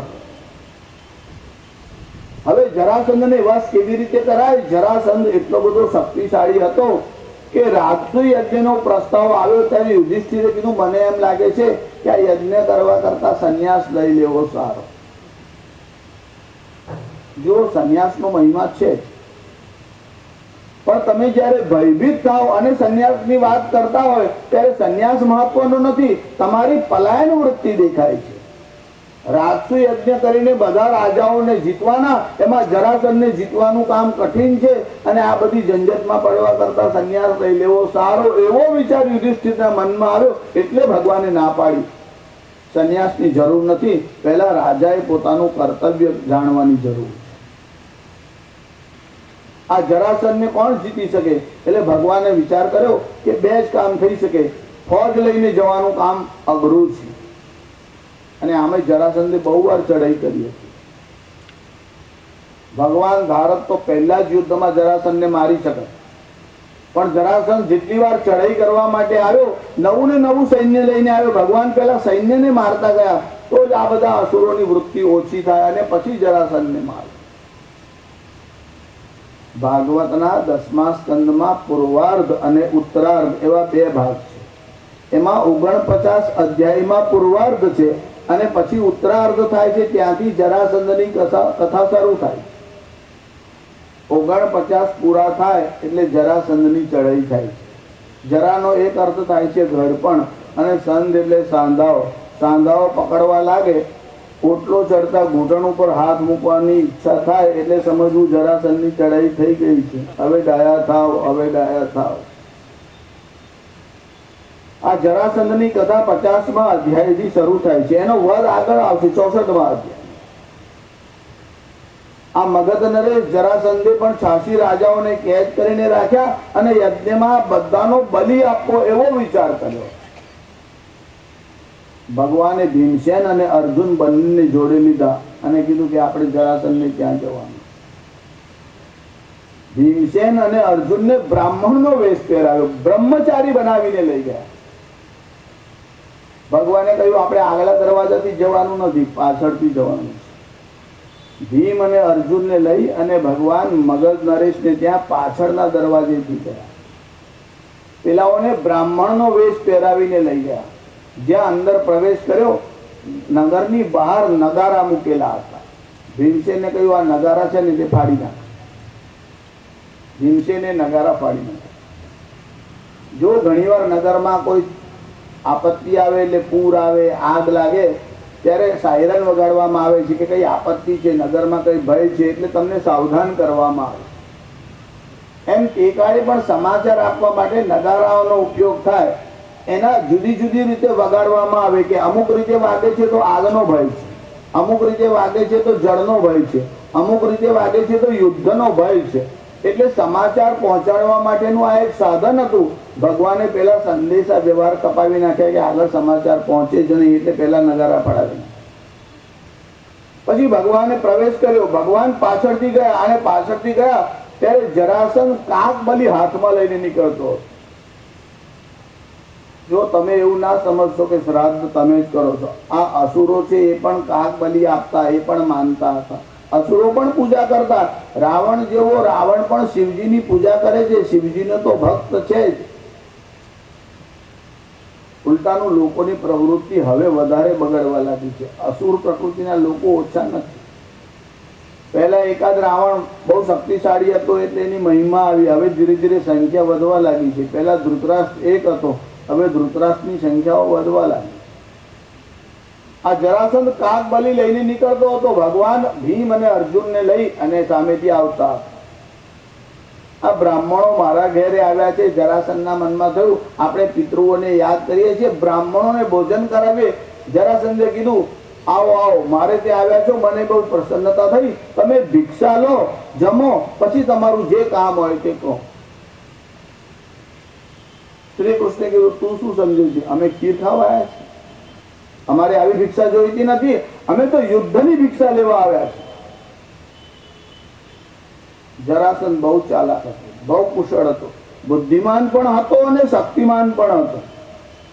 જ્યાં ભગવાન આવું બોલ્યા કે અમે તારી ખીર ખાવા આવ્યા નથી, ભિક્ષા લેવા આવ્યા નથી, યુદ્ધની ભિક્ષા લેવા માટે આવ્યા છે, ત્યારે જરાસંધે કીધું ઓ દેવકી પુત્ર, અર્થાત હું તને ઓળખી ગયો છું, તું શ્રી કૃષ્ણ છે. એનું કારણ જ્યારે ભીમ અને અર્જુન ભગવાનની સાથે આવ્યા ત્યારે જરાસંધે જોયું કે આ બ્રાહ્મણના વેશમાં આવ્યા છે, પણ એના કાંડા ઉપર પણછના નિશાન છે. વારંવાર ધનુષ્ય ખેંચવાને કારણે હાથ ઉપર નિશાન પડેલા હતા. બ્રાહ્મણોના હાથમાં આવા નિશાન આવે કે આ ક્ષત્રિય છે એવું પહેલી જ વારમાં જરાસંધ ઓળખી ગયો. ઘણા લોકોનું ઓબ્ઝર્વેશન બહુ સારું. કેટલાક છોકરાઓના ઇન્ટરવ્યુ લેવાના આવે અને મેડિકલ લાઈનમાં એમને પ્રવેશ આપવો કે નહીં એટલા માટે પ્રોફેસર આ પરીક્ષા કરતા હતા. 50 છોકરાઓને બોલાવ્યા હતા, એમાંથી 5 જ છોકરાઓ પાસ થયા. એટલે એ કીધું કે જો તમારે મેડિકલ લાઈનમાં જવું હોય તો ચીરફાડ કરવું પડે. હવે તો કદાચ અહિંસક લોકોએ દેડકા ઓછા કરાયા કે નહીં ખબર નહીં, પણ વચમાં એવું એક મુવમેન્ટ ચાલતી, પણ તમારે ચીરફાડ કરવી પડે. એટલે તમને સૂટ આવે તે ચાલે નહીં, તમારે દેડકાને પકડવો પડે, ચીરવો પડે. અને બીજું તમારું ઓબ્ઝર્વેશન શાર્પ જોઈએ, એના અવયવોનું તમને જ્ઞાન જોઈએ. કાપવાનું હોય શું કાપી નાખો, શું ચામડી કાપતા જ અંદરનો અવયવ જો કપાઈ જાય તો એવું ન થાય. એટલે પરીક્ષા કર્યા પછી તમારામાંથી કેટલાક લોકોને સિલેક્ટ કરાશે. પહેલા સાધારણ ટેસ્ટ તમારો થઈ જશે કે તમને સૂગ આવે છે કે નહીં. એટલે ત્યાં આગળ પાણીનો ગ્લાસ મૂક્યો હતો, એ પાણી જરા ગંદુ હતું. એટલે પ્રોફેસરે આમ આંગળી બોળીને આમ ચાટી અને બધાને કીધું કે ચાલો ચાટો, તમને સૂગ આવે છે કે નહીં. એ 50માંથી 5 જ છોકરાઓનું ધ્યાન ગયેલું કે સાહેબે આંગળી બોળી બીજી ને ચાટી બીજી, બાકી બધા એ જ બોળે ને એ જ ચાટે, એ જ બોળે ને એ જ ચાટે. એને કહેવાય ઓબ્ઝર્વેશન. ચાટી જાઓ પણ ભાન તો રાખવાનું કે આંગળી કઈ છે. આ બોલે અનામિકા અને ચાટે તર્જનિયા. પણ 5 છોકરાઓનું ધ્યાન ગયું. ઓબ્ઝર્વેશન વસ્તુ જ જુદી છે. જરાસંધે પ્રવેશ કરતા જ જોઈ લીધું કે આ બ્રાહ્મણો હોઈ શકતા નથી. બ્રાહ્મણના કાંડા ઉપર પણછના નિશાન હોય જ નહીં, આ ક્ષત્રિય લોકો છે. તમે લોકો 57 નો ઇતિહાસ, 1857 નો જે સંગ્રામ થયો ને તેની વાત કરું. વીર સાવરકરે સ્વાતંત્રતા સંગ્રામ ઉપર બહુ સરસ લખ્યું છે. 1857ના સંગ્રામ વિશે વીર સાવરકરે લખ્યું છે. મારી જન્મટીપ એવી પણ એમની એક પુસ્તક ટ્રાન્સલેશન થયું છે, મૂળ મરાઠીમાં છે. ઘણું સારું સાહિત્ય વીર સાવરકરે લખ્યું છે. જેલમાં જ એમનો ઘણો બધો આયુષ્યનો ભાગ ગયો હતો, પણ જેલમાં બેઠા બેઠા પણ એમને રચનાઓ કરી છે. તે વખતે ક્રાંતિના સમયમાં તાત્યા ટોપેનું નામ તમે લોકોએ ઇતિહાસમાં સાંભળ્યું હશે. અંગ્રેજ સરકારે એના ઉપર ઇનામ રાખેલું કે જે કોઈ આ તાત્યાને પકડીને લાવે કે સમાચાર આપે તેને 5,000 રૂપિયા નગદ રાણી છાપ. આ ફુગાવાના સમયના નહીં, હવે તો એક હોય તો 40 આવતા હશે, કદાચ વધારે પણ આવતા હશે. 5,000 રૂપિયાનું નગદ ઇનામ રાખેલું. તાત્યાને ત્યાં શ્રાદ્ધ હતું. એ આમ છુપાઈને રહેતા હતા બહાર અને બધું સૈન્ય ભેગું કરતા હતા. પહાડી વિસ્તારમાં રહેતા હતા. પણ શ્રાદ્ધ હતું એટલે પોતાના એક ગુપ્તચરને મોકલી કીધું, જાઓ બ્રાહ્મણ ભોજન કરાવવાનું છે, સારા એવા 5 બ્રાહ્મણોને તેડી લાવો, મારે શ્રાદ્ધમાં જમાડવા. એક બ્રાહ્મણને સમાચાર આપ્યા કે બીજા 4 બ્રાહ્મણોને લઈ અને તમે આ જગ્યાએ આવી જાઓ. ઇનામના લોભથી પેલા બ્રાહ્મણે સમાચાર આપ્યા કે તાત્યાને ત્યાં શ્રાદ્ધ છે, અમુક જગ્યાએ બ્રાહ્મણોને જમવા માટે બોલાવે. એટલે આ લોકોએ શું કર્યું, જે બ્રાહ્મણો મોકલવાના હતા એમાં 4 મિલિટરીના માણસ અને એક પેલો બ્રાહ્મણ 5 જણને જમવાના બાણે મોકલી આપ્યા. અને જે તાલીમ પામેલા મિલિટરીના લોકો હતા તેમને કહ્યું કે તાત્યા જમવા બેસે ત્યારે સાવધાનીથી ગિરફ્તાર કરજો. બ્રાહ્મણો ત્યાં ગયા, એમનું ભોજન થવા લાગ્યું. હવે 4 તો એમાં મિલિટરીના હતા, એક જ બ્રાહ્મણ તો હતો, પણ એમને જમવા દીધા. અને તાત્યાએ કહ્યું કે હવે તમારું પૂજન કરું અને પછી હું જમીશ. એટલે પેલાને કહ્યું કે આ જમવા બેસે ત્યારે શસ્ત્ર હાથમાં ન હોય, પકડવાનું ઈઝી થશે. બ્રાહ્મણો જમીને હાથ ધોઈને ઊભા થવા જતા હતા. તાત્યાએ કહ્યું કે શ્રાદ્ધ છે, દક્ષિણા વગર જો તમે આમને એમ જાઓ તો મારું ભોજન અધૂરું રહે, દક્ષિણા લો પછી ઊભા થાવ. એટલે પેલા તો બેસી રહ્યા, દક્ષિણા લેવા શું વાતો કરો, તલવાર લાવ્યો, એક જ આમ તલવાર ખેંચી 4 માથા એક સાથે કાપી નાખ્યા. પેલો બ્રાહ્મણ હતો એટલે બાંધીને મૂકી દીધો પાછું. એની જોડે જે સેવક હતા એને કીધું, તમે શું કર્યું, બ્રાહ્મણોને જમવા બોલાવ્યા અને બ્રાહ્મણોનો વધ. કહે છે કે તાત્યા બ્રાહ્મણોનો વધ ના કરે. એક તો આ 4ની જનોઈ નવી, કારણ કે નવા બ્રાહ્મણ બનીને આવેલા હતા એટલે પેલા બ્રાહ્મણની જનોઈ તો જૂની હતી, જોઈને જ ખબર પડે કે 6 મહિનાથી બદલી જ નથી. એટલે પેલા તો જનોઈ જોઈને શંકા પડી કે આ 4ની જનોઈ નવી દેખાય. બીજું એમનો પ્રવેશ થયો ત્યારે બધા એક સાથે લેફ્ટ રાઈટ, અરે બ્રાહ્મણો આવું ચાલે, આ પારાયણ કરવા આવે છે, બધાના પગ કેવા આગળ પાછળ એક સાથે બધાના પગ પડે. એમના પગ જોઈને જાણે શંકા પડી કે આ તો મિલિટરી વાળા છે, બ્રાહ્મણો આવું ચાલે જ નહીં. જોતામાં જ એને કહેવાય ઓબ્ઝર્વેશન. આ જરાસંધ બહુ શક્તિશાળી હતો, બુદ્ધિમાન હતો. જોયું કે આ ક્ષત્રિય છે, બ્રાહ્મણો નથી, યુદ્ધ કરવાની ઈચ્છાથી જ આવ્યા છે. ઓ દેવકી પુત્ર, મને ખબર છે તું શ્રી કૃષ્ણ છે, તું ભાતની ભિક્ષા લેવા નથી આવ્યો, યુદ્ધની ભિક્ષા માટે આવ્યો છે, પણ તારી સાથે લડવું નહીં. એનું કારણ, જે યુદ્ધમાંથી પલાયન થાય, દોડી જે ભાગી ગયા હોય, જે યુદ્ધમાં પીઠ દેખાડે, એની જોડે જરાસંધ લડતો નથી. ભગવાને કીધું કાંઈ વાંધો નહીં. અર્જુનના તરફ હાથ કરીને કીધું, આની જોડે, આ તો છોકરો છે, છોકરાઓ જોડે લડીને જીતી એમાં કીર્તિ શું? નાના છોકરાને હરાવી દીધો. એમાં ભીમસેનને પણ લઈને ગયા હતા. ભગવાને એમ ભીમસેનને આગળ રાખ્યો અને કીધું આની સાથે. ભીમસેન ગદા યુદ્ધમાં સશક્ત હતા, પણ જરાસંધ તો બહુ શક્તિમાન હતો. ભીમસેનને જોયા પછી કહેવા લાગ્યો, લડવા માટે તો આ પણ લાયક નથી, પણ હવે 3માંથી કોઈને એકને જ પસંદ કરવાનો હોય તો આ ચાલશે. પણ એક શરત, આ અહીંયા થોડા દિવસ રહે, ગદા યુદ્ધની તાલીમ લે, મારે ત્યાં આતિથ્ય સ્વીકારે અને પછી એની સાથે યુદ્ધ કરીશ. અસુરોમાં પણ આવો નિયમ ને નીતિ હતી. પછી જરાસંધ અને ભીમસેનનું દ્વંદ્વ યુદ્ધ થયું. આ જરાસંધ એટલો બધો શક્તિશાળી હતો, ભીમસેનને પકડ્યો નહીં, ભીમસેનને પોતાના હાથથી આમ ખેંચી અને પોતાની ભુજા ભીમસેનના ગળામાં નાખી અને એટલા જોરથી એને હાથ આમ બંધ કર્યો કે ભીમસેનનું ગળું દબાવવા લાગ્યું. માંડ ભીમસેન જરાસંધની પકડમાંથી છૂટ્યો. દોડીને શ્રી કૃષ્ણની પાસે આવીને કે આની જોડે નહીં લડે. ભગવાને કીધું તૈયારી કરીને આવ્યા, હવે ભાગી જાય તો ચાલે નહીં, હવે તો કુસ્તી પૂરી જ કરવી પડે, હવે તો લડવું જ પડે. હજુ તો ગદા યુદ્ધ બાકી છે, આ તો હજુ હાથ પારથી જ ચાલે છે, હજુ ગદા યુદ્ધ લડવાનું બાકી. જરાસંધ જોડે લડતા લડતા ભીમ થાકી ગયો. ભીમ શબ્દનો અર્થ છે, ભીમ એટલે ભયંકર. આ જીવ ગમે તેટલો ભયંકર હોય પણ જરા એટલે ઘડપણ સાથે લડી શકતો નથી. ભલભલા પહેલવાનો હોય, 60 થવા લાગે એટલે ટાંટિયા હાલવા લાગે. મહારાજ પહેલા બહુ કસરત કરી, હવે નથી ચલાવતા. ભલભલા પહેલવાનો હોય તો પણ જરાનો એટેક થાય એટલે બધા ઢીલા પડવા લાગે.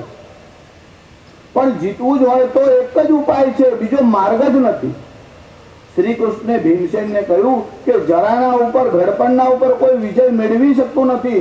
જો તારે આ જરાસંધ ઉપર વિજય મેળવવો હોય તો એક જ ઉપાય કે જરા જોડે લડવાનું, પણ દૃષ્ટિ ભગવાન તરફ રાખવાની. 50 વર્ષ થાય પછી બધા કામ કરો, ઓવર ટાઈમ કરો, પાર્ટ ટાઈમ કરો, પણ દૃષ્ટિ ભગવાનમાં રાખો. પાર્ટ ટાઈમ ભગવાનની સેવા તો કરતા રહો. આ તો પાર્ટ ટાઈમ જોબ કરવા જાય અને બાકીના સમયમાં કમાટી બાગમાં જાય, નહીં તો ક્લબમાં જઈને પત્તા રમવા માટે.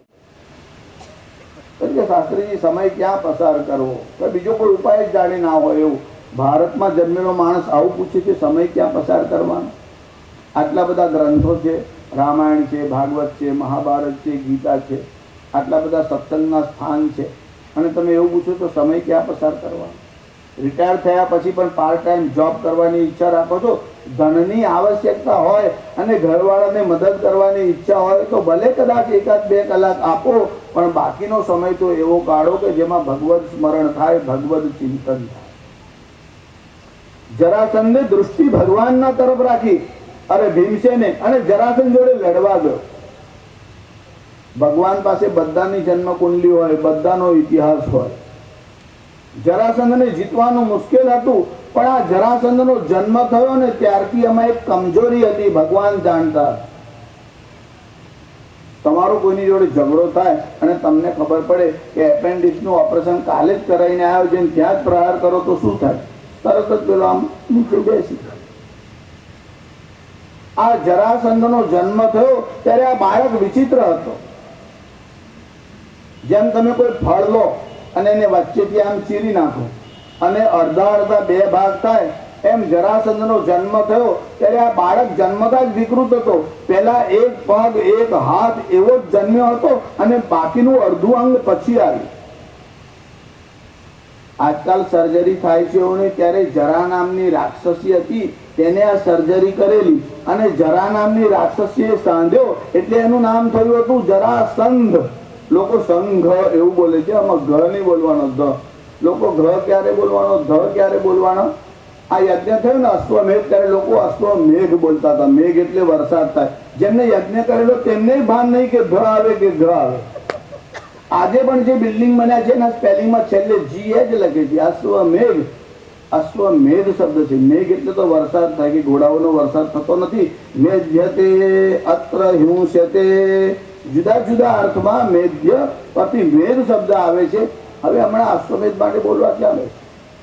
પણ જરા નામની રાક્ષસીએ સાંધ્યો, એનું નામ જરાસંધ થયું. ભગવાનને ખબર હતી કે વચ્ચેથી સાંધેલો છે, આ ભાગ કમજોર છે. જ્યાં ભીમસેને યુદ્ધ કરતા કરતા ભગવાનના તરફ જોયું, એક વૃક્ષનું પાંદડું ભગવાને તોડ્યું અને એને વચ્ચેથી આમ ઊભું ચીરી નાખ્યું.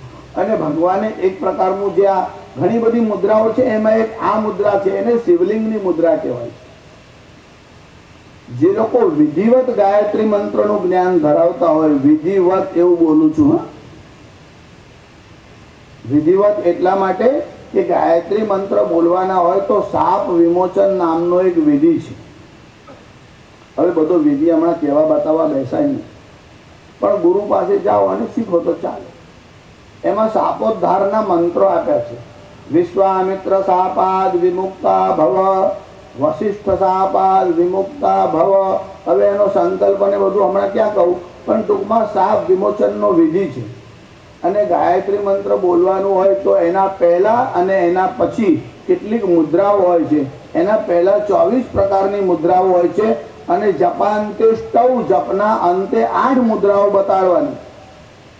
એમાં સુમુખમ સંપુટં ચૈવ વિતતમ વિસ્તૃતં તથા દ્વિમુખં ત્રિમુખં ચૈવ ચતુપંચમુખમ તથા ષણ્મુખો ધોમુખમ. આવી તો 24 મુદ્રાઓ છે. એતા મુદ્રા ન જાનાતી, જેને આ મુદ્રાઓનું જ્ઞાન ન હોય, ગાયત્રી નિષ્ફલા ભવેત. પછી ગાયત્રીનો મંત્ર બોલે કે કોકા-કોલા બોલે, એમાં કોઈ ફરક નહીં. ખાલી શબ્દો બોલો એટલે તમને મંત્રનું ફળ મળે આવું નથી હોતું. તમને મંત્રનો વિધિ અને મંત્ર આપનાર યોગ્ય ગુરુ દ્વારા દીક્ષા લો તો એનું ફળ હોય. એમાં 24 મુદ્રાઓ છે. અહીંયા ભગવાને જે મુદ્રા બતાવી એ શિવલિંગના જેવી છે કે આને વચમાંથી ચીરી નાખ અને વચમાં શિવલિંગ રાખ, નહીતર આ પાછો ભેગો થશે. જરાસંધને આમ ઉપાડ્યો, ભીમસેને અંતરિક્ષમાં ફેરવીને નીચે પટક્યો, એના એક પગ પર પોતાનો પગ મૂક્યો, બીજો પગ ખેંચી વચમાંથી આમ ચીરી નાખ્યો. એ ફરી સંધાઈ જાત, વચ્ચે આમ શિવલિંગ બનાવ્યું, જરાસંધનું મરણ થયું. ભગવાને પોતાનું ઈચ્છિત કાર્ય ભીમસેનના દ્વારા કરાવ્યું. ભગવાનનો જય જયકાર થયો. શ્રી બાલકૃષ્ણ શ્રી કૃષ્ણ શરણમ મમ, શ્રી કૃષ્ણ શરણમ મમ, શ્રી કૃષ્ણ શરણમ મમ. જય શ્રી કૃષ્ણ. શ્રી કૃષ્ણ શરણમ મમ, શ્રી કૃષ્ણ શરણમ મમ, શ્રી કૃષ્ણ શરણમ મમ. જય શ્રી કૃષ્ણ શરણમ મમ. શ્રી કૃષ્ણ શરણમ મમ, શ્રી કૃષ્ણ શરણમ મમ, શ્રી કૃષ્ણ શરણમ મમ. જય શ્રી કૃષ્ણ શરણમ મમ. શ્રી ભાગવત ભગવાન કી જય. નમઃ પાર્વતી પતય. હર હર મહાદેવ. જરાસંધ અને શિશુપાલ. શિશુપાલના વધની કથા છે. પાંડવોના રાજસુ યજ્ઞમાં સૌથી પહેલા કોની પૂજા કરવી, આવો એક પ્રશ્ન આવ્યો. ત્યારે બધા લોકોએ જુદા જુદા પ્રસ્તાવ મૂક્યા.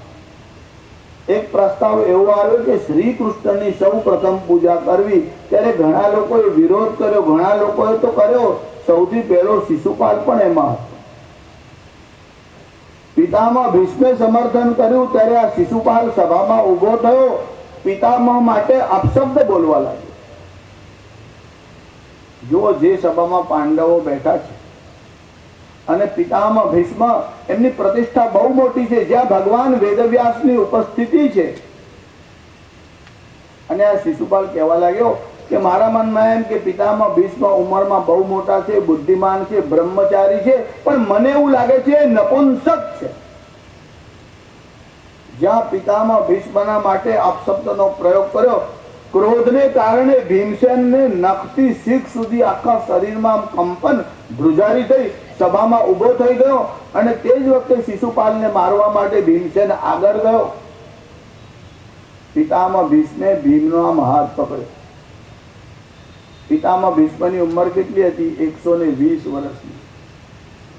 આ ભીમસેનમાં 10,000 હાથીના જેટલું બળ હતું. યુવાન હતો અને આ તો દાદા હતા. પણ દાદાએ હાથ પકડ્યા પછી ભીમસેન એક પગ આગળ ના ખસી શક્યો. આવું સામર્થ્ય પિતામહ ભીષ્મનું છે. અને પિતામહ ભીષ્મે ભીમસેનને કહ્યું, ભીમ, આ શિશુપાલને હમણાં હું જ મારી નાખું, તારે જવાની જરૂર નથી. પણ હું એને મારતો નથી, એનું કારણ મને ખબર છે. એના જન્મનું રહસ્ય હું જાણું. આ દમઘોષ સુત એટલે દમઘોષનો પુત્ર શિશુપાલ છે. શ્રી કૃષ્ણ અને શિશુપાલ મામા ભોયના દીકરા છે. કેટલાક બાળકો જન્મે ત્યારે ખોડ ખાપણ વાળા અને કુરૂપ હોય છે. એમાં શિશુપાલ જન્મ્યો ત્યારે વિચિત્ર હતો. તેને 4 હાથ હતા અને 3 નેત્ર, ત્રીજું નેત્ર આમ આંખમાં. આવો અદ્ભુત બાળક છે. એને જોવા માટે આજુબાજુથી બધા લોકો ત્યાં જવા લાગ્યા. ત્યારે શ્રી કૃષ્ણ પણ બલરામ સાથે ગયા કે આ કેવો બાળક છે, જોઈ આવીએ. અને કુટુંબમાંનો હતો એટલે બલરામ અને શ્રી કૃષ્ણ પણ શિશુપાલને જોવા માટે ગયા. પણ આવા ભયંકર બાળકને જોઈને બીજાને તો ઠીક, એની માતાને અને પિતાને બંનેને ભય થયો કે આ તો રાક્ષસી બાળક દેખાય. 4 હાથ વાળો બાળક તમારા ઘરમાં આવે, તમે રાજી ના થાવ કે ભગવાન નારાયણ આવ્યા છે? તમને બીક લાગે કે આવો કેવો દેખાય? 4 હાથ, કપાળમાં નેત્ર, બધાને મનમાં ભય થયો. એની માતાને એટલું બધું ચિંતા થઈ, એટલો બધો ભય થયો. એની માં ગભરાવા લાગી, બાળકની સામે જોઈ ન શકે, એટલી બધી ભયભીત થઈ. એટલામાં આકાશવાણી થઈ, ભયભીત ન થશો. આ બાળક જેના ખોળામાં ગયા પછી જેના 2 હાથ એટલે જે વધારે છે તે અને ત્રીજું નેત્ર અદૃશ્ય થાય, એનાથી આ બાળકનો વધ થશે. શ્રી કૃષ્ણ અને બલરામ આ બાળકને રમાડવા ગયા. જ્યાં ભગવાનના ખોળામાં આ બાળકને મૂક્યો, 2 હાથ અને ત્રીજું નેત્ર અદૃશ્ય. એની માને ખાતરી થઈ, ઓ આ તો આપણા જ પરિવારનો છે, આના હાથથી જ આનું મરણ થશે. હવે બીજો ભય ગયો. એક ભય તો ગયો કે રાક્ષસી બાળક નથી, હાથ ગયા, નેત્ર ગયું, પણ હવે આનાથી મરણ થશે. એટલે શ્રી કૃષ્ણને જોઈને કીધું, દીકરા આ તો તારો ભાઈ છે, તું એને માફ કરજે, તું એનો વધ ના કરીશ. ભગવાને કીધું, એક વાર નહીં, 10 વાર નહીં, 100 વાર માફ કરીશ. 99 અપરાધ માફ કરીશ, 100મી વાર માફ નહીં કરું. ભગવાને આવું વચન આપ્યું. એટલે આ શિશુપાલ સભામાં આવું બોલે છે, અરે આ ગોવાળિયાની પહેલા પૂજા કરો છો, આટલા બધા રાજાઓ અહીંયા ભેગા થયા છે, કહું આ શ્રી કૃષ્ણ ક્યાંનો રાજા છે? અરે ગોવાળિયાઓને અમારી સાથે સ્થાન આપો છો, એમની તો લાયકાત અમારી સાથે બેસવાની નથી. આ શિશુપાલ અપશબ્દ બોલવા લાગ્યો. ભીષ્મ જાણતા હતા કે ભગવાને એની માતાને વચન આપ્યું છે કે 99 અપરાધ માફ કરીશ, 100મો માફ નહીં કરું. ભીમસેનને કીધું, એટલા માટે હું શાંતિથી બેઠો છું, મને ખબર છે આનું મરણ શ્રી કૃષ્ણના હાથે થવાનું છે, તું શાંતિ રાખ. ભીમસેનને બેસાડ્યો. ભીષ્મે શ્રી કૃષ્ણની સ્તુતિ કરી કે શ્રી કૃષ્ણનું પરાક્રમ કેવું છે. પહેલા પૂજાને બધી રીતે યોગ છે. શ્રી કૃષ્ણ જે છે તે સુરવીર છે, પરાક્રમી છે, ઉત્તમ ગુણના છે, ઉત્તમ ઐશ્વર્ય છે, બધા જ એમના વશમાં છે. આ શિશુપાલ કહેવા લાગ્યો, પિતામહ તમે આટલી બધી સ્તુતિ કરો છો આ ગોવાળિયાની, આ છોકરાની? એને કયું પરાક્રમ કર્યું આજ સુધી? મને જરા કહો તો ખરા એના પરાક્રમની કથા. તમે કહો છો બહુ સુરવીર છે, શું કર્યું? પૂતનાનો વધ કર્યો. અરે એ તો સ્ત્રી હતી, એ સ્ત્રીને માર્યો, એમાં પરાક્રમ ક્યાં આવ્યું? અઘાસુરને માર્યો, બકાસુરને માર્યો. અરે બકાસુર બગલો હતો ને અઘાસુર અજગર હતો, મદારીઓ સાપને લઈને ફરે છે, એમાં પરાક્રમ શું આવ્યું? બકાસુરને માર્યો. અરે બકાસુર બગલો હતો, પેલા પારજીઓ બહુ પક્ષીઓને મારી નાખે છે, શિકારી જેવું કામ કર્યું. પરાક્રમની કથા તો મને કહો.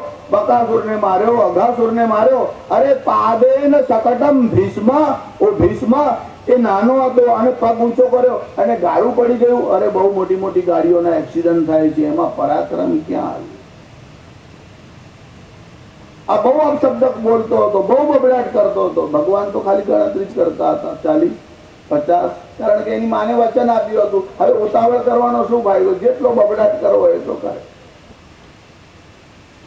પણ જે લોકો ભગવાન શ્રી કૃષ્ણના વિષયમાં આક્ષેપ કરે છે કે ભગવાન રાસલીલા રમ્યા, ભગવાને આટલા વિવાહ કર્યા, શ્રી કૃષ્ણના ચારિત્રના વિષયમાં પણ કેટલાક લોકોએ ગમે તેમ લખ્યું છે. હું તમને એક વાત કહું, શિશુપાલ ભગવાન શ્રી કૃષ્ણથી વેર રાખે છે, દ્વેષ બુદ્ધિ રાખે છે.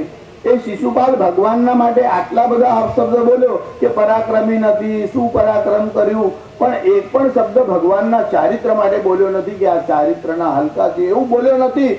ભગવાનના શત્રુ પણ ભગવાનના ચારિત્ર માટે બોલતા નથી. જ્યારે ચારિત્ર માટે આ દેશમાં ભણેલા લોકો બોલે અને પેપરમાં છપાય, એ શ્રી કૃષ્ણ આ ઉંમરમાં રાસલીલા રમેલા એ યોગ્ય કહેવાય? પાછું આમ ક્વેશ્ચન માર્ક લખે મોટા છે. શિશુપાલ કરતા પણ હીન બુદ્ધિના છે. જે શત્રુ છે તે પણ ભગવાનના ઉપર આવો આક્ષેપ કરતો નથી. એવું કે છે આ પરાક્રમી નથી, આ ગોવાળિયો છે, આ મદારી જેવો છે, પક્ષીઓને માર્યા પારધી જેવો છે. ભગવાનને માટે અપશબ્દ બોલતો ગયો, બોલતો ગયો. 99 વાર ભગવાને માફ કર્યો, 100મી વાર બોલ્યા. ભગવાન સભામાં ઉભા થયા. સાધારણ સભા નહોતી, કોઈ પોળની કે ક્રિકેટ રમવા વાળા છોકરાઓની મીટિંગ નહોતી. વિશ્વભરના મોટા મોટા સમ્રાટ ભેગા થયા હતા. એ સભામાં શ્રી કૃષ્ણ ઉભા થયા. હાથ ઊંચો કરતા સુદર્શન ચક્ર ભગવાનના હાથમાં આવ્યું. ભગવાને સુદર્શન ચક્ર લઈ અને શિશુપાલના ઉપર ચડ્યું.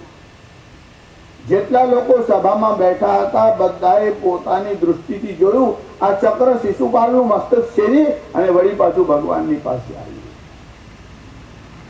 માં કોઈ વાર ચીડાય ને તો છોકરાને કહે જા મર, એનો અર્થ એવો ના થાય કે તું મરી જા.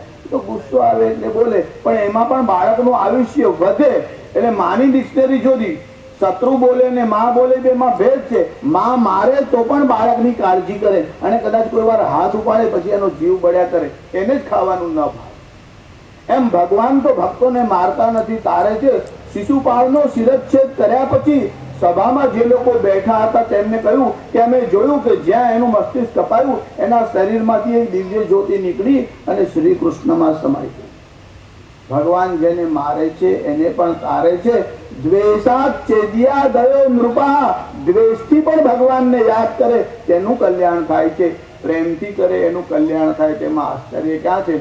શ્રી ભાગવત ભગવાન કી જય. નમઃ પાર્વતી પતય. હર હર મહાદેવ.